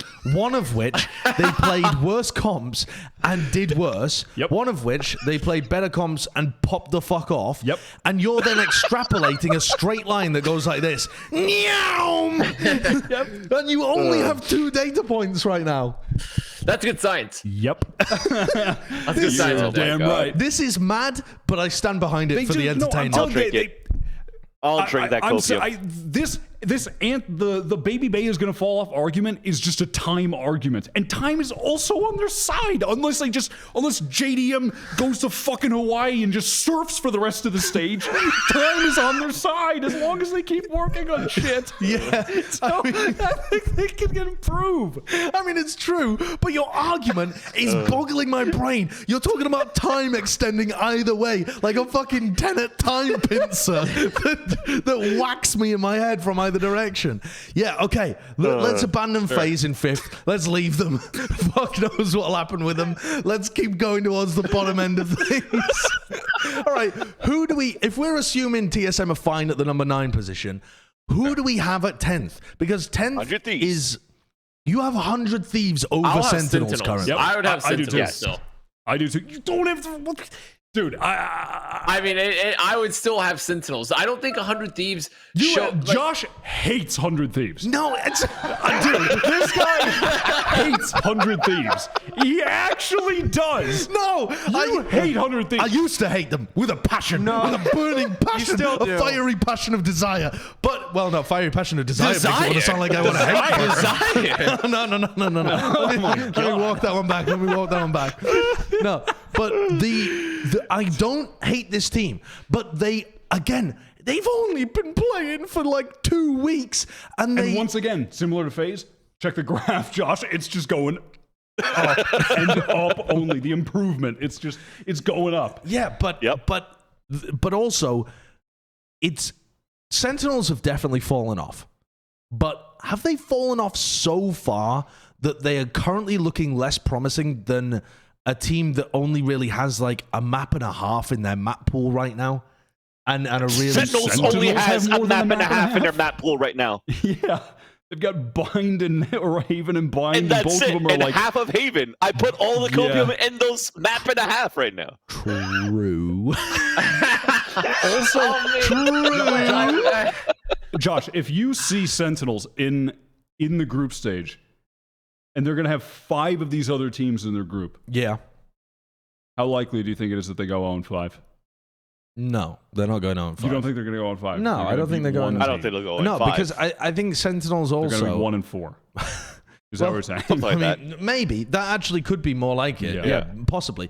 But the Sentinels also, you have to throw them a tiny bit of bail here for the fact that they are just like literally playing with Kampeki for like a week or 2 weeks or something. Yes. So but they will get a little better from here. you're watching them at probably their lowest, and it's easily the lowest that we've ever seen from them. They've role swapped as well on top of Campeki. They have a new player, and Sick is yeah, and I'm not saying this made a 1-for-1 and role swapped NRG, and they look good. Yes, because they have a semblance of structure. And I know, and it's not an excuse for Sentinels being bad. They are bad, and that's insane. But what I'm saying is, they are more likely to trend up from here than down. I think they've hit their lowest. Be like top 2 to qualify. I'm buying the fucking dip with Sentinels. This is their lowest. This is the dip. The dip. This is the dip, unless they all decide tomorrow to become content creators, and then the team just evaporates. Tens might retire. Tens might pull another. Tens might Cloud9 again. He might do a second Cloud9, retire, and then get sold for $20 million. But then we don't even have to power rank. Esports are going to buy him and send him to APAC to play with Pith. They'll pay out the buyout. This is Matt. You've just been spouting madness like you're some sort of mad preacher this whole time. You've stared into the eyes of God, and your brain has evaporated. Like, this is fucking crazy what you've been saying so far today. It's actual fucking madness. So I mean, it's 100 Thieves. I could even see the argument because legitimately they do look good. The pieces are there, but like seriously, we can't have Sentinels at the bottom of North America. Sentinels. Well, where do you want them? Yeah, I would have ranked them. That's why I know bottom is. I think bottom. Where did we have them before? Where did we have them before? Yeah, like I would have had them as the 6th best team. Just personally, even while they were playing like the group stage and stuff, they didn't look great. So a slip down to 10th or maybe even 11th. Isn't crazy. It's not us completely giving up on it. And I can see the argument for it, but I think they've been slipping for too long, man. I used to be very, very pro Sentinel as well, where, you know, when you had the first debate between Sentinel and TSM back in the day, and then after that, Sentinel stayed on top and won Reykjavik. Boom, #1. Then what else? Slowly dropping off, not qualifying for this, not playing outer groups for that. Champions not getting out of groups, fucking not qualifying for this Masters this year. At some point, they're falling off, and everybody's catching up, and they've passed them. We've talked about all the issues that Sentinels are currently encountering, and unfortunately, it's not getting fixed. Not their fault, right? Well, I don't necessarily think it's like the players' fault. Well, and they're trying to do some. Yeah, I mean, if they're losing, yes, at some point, it's the players, but I don't think they have the support to be able to develop themselves any further right now. So are we going to be looking at 100 Thieves and banking on them improving much more in the short period of time just because they have that level of structure and they are, you know, all together in the same environment, boot camping, improving, etc. You know, is their curve going to go up much more than Sentinel's curve to the point where they actually get overtaken again by another team? They're all in Dallas boot camping. They have Mike's and Sean working around the clock to improve all the mistakes that they've done last weekend to make sure that they qualify into this one. What does Sentinel have? Shazam streaming right now. I mean, but they have insane. They still have insane player quality. Can we get a fact check on that information right now? They still have insane player quality and experience, though, on this roster right now, comparatively. Yeah, like, but it's not working for them, is it? Andre Agassi has all that tennis experience from the 90s. He's not going to fucking beat Nadal, and even Nadal is getting beaten by somebody. There you go. Oh, Shazam is streaming. He is streaming. Wow. Yeah. It's not too okay, never mind. Take him out of the top 10. He is streaming right now. Okay. Are there any other candidates? Is it just 100 Thieves is the other candidate? I mean, Knights is there. Think so. No, I wouldn't put it would have to be 100 Thieves or Sentinels. I don't think Knights still feels they don't feel quite dynamic. Kurt, I've noticed an error. TSM is back up at #1. How did this happen? Wait, could you scroll down again, Kurt? I just want to double check the teams here.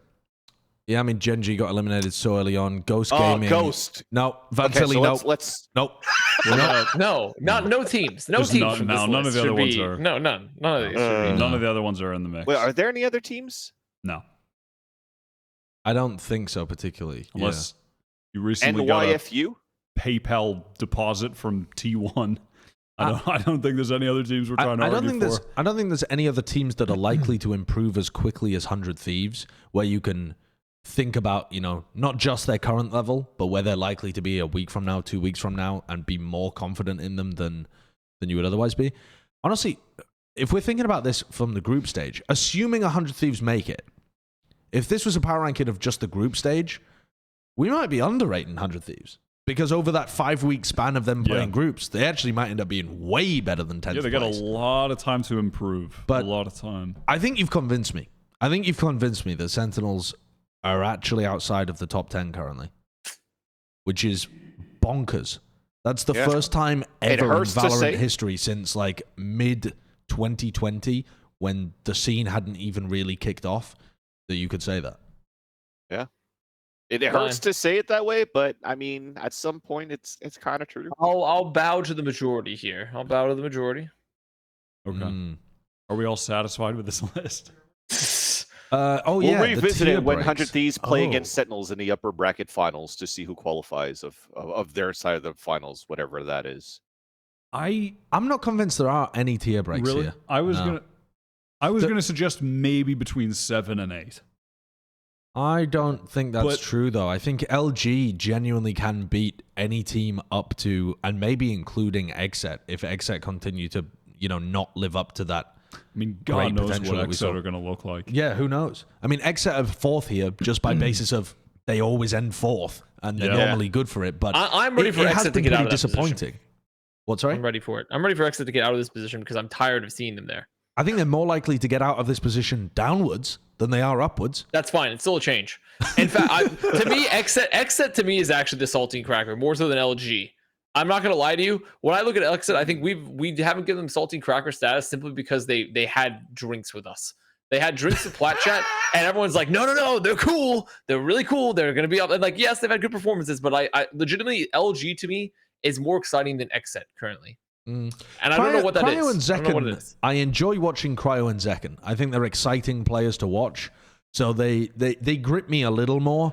But I don't think the project's been particularly successful. They should have been able to get way more success out of that addition of Cryo than they really did. So yeah, and who knows what form they're in currently too.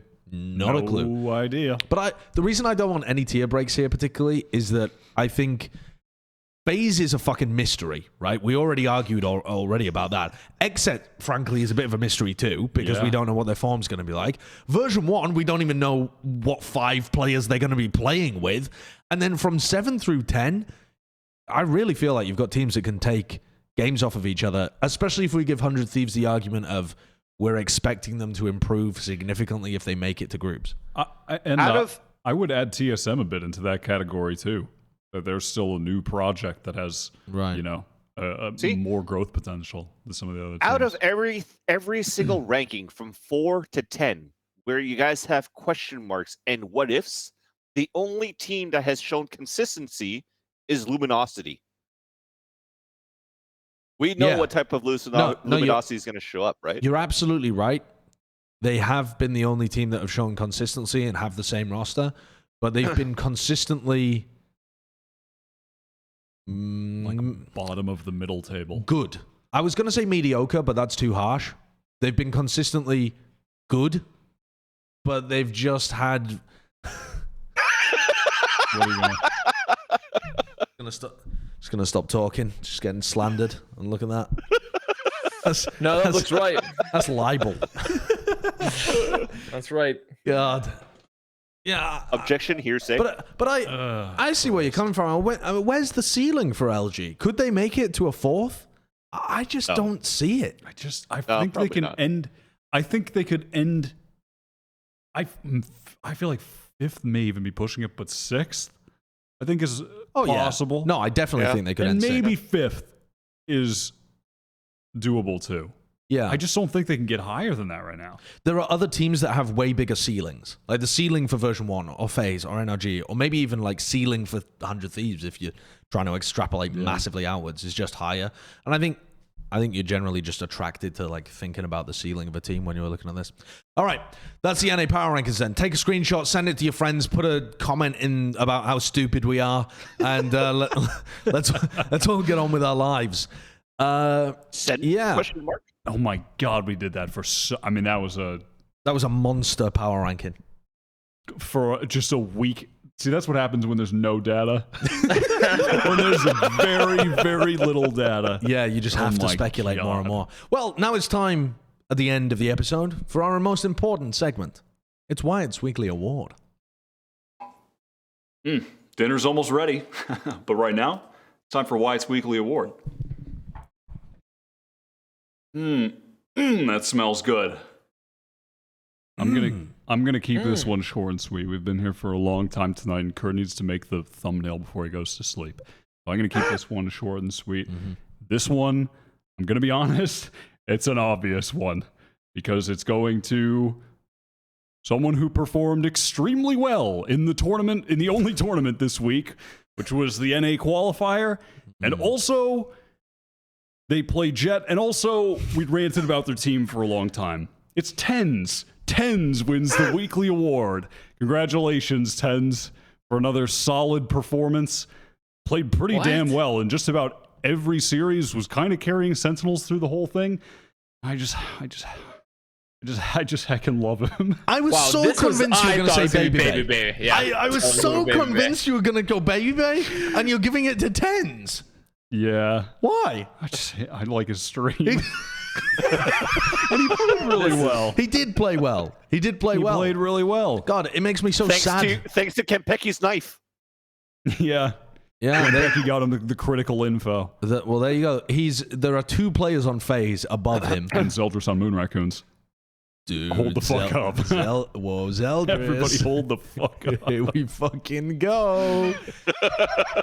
But yeah, he was playing pretty well. It's so sad to me that Tens joined the best team in the world. They won a tournament, and then I still feel like we've never seen this guy's actual potential on a good team. Because even when they won the tournament, they were still playing like super loose, and he was just playing fucking Rainer and just taking whatever duels he could. I hope when this Sentinels project eventually falls apart, that he doesn't just go full-time content creator, because I would like to see Tens in a team that has structure, that is focused on winning. Tens to Gambit. Point.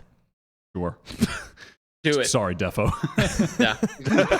There we go. Yeah. There you go. All right. Wyatt's Weekly Award. That was it. Short and sweet. Short and sweet. Okay, Kurt's going to bed now. So time for bed. Yeah. In order for Kurt to go to bed, you need to follow our Twitter. You need to subscribe, and you need to like the episode. And only then make Kurt rest. If you don't, we'll kill him. He won't sleep. Through lack of sleep, we'll keep him awake for days at a time. It'll be torture.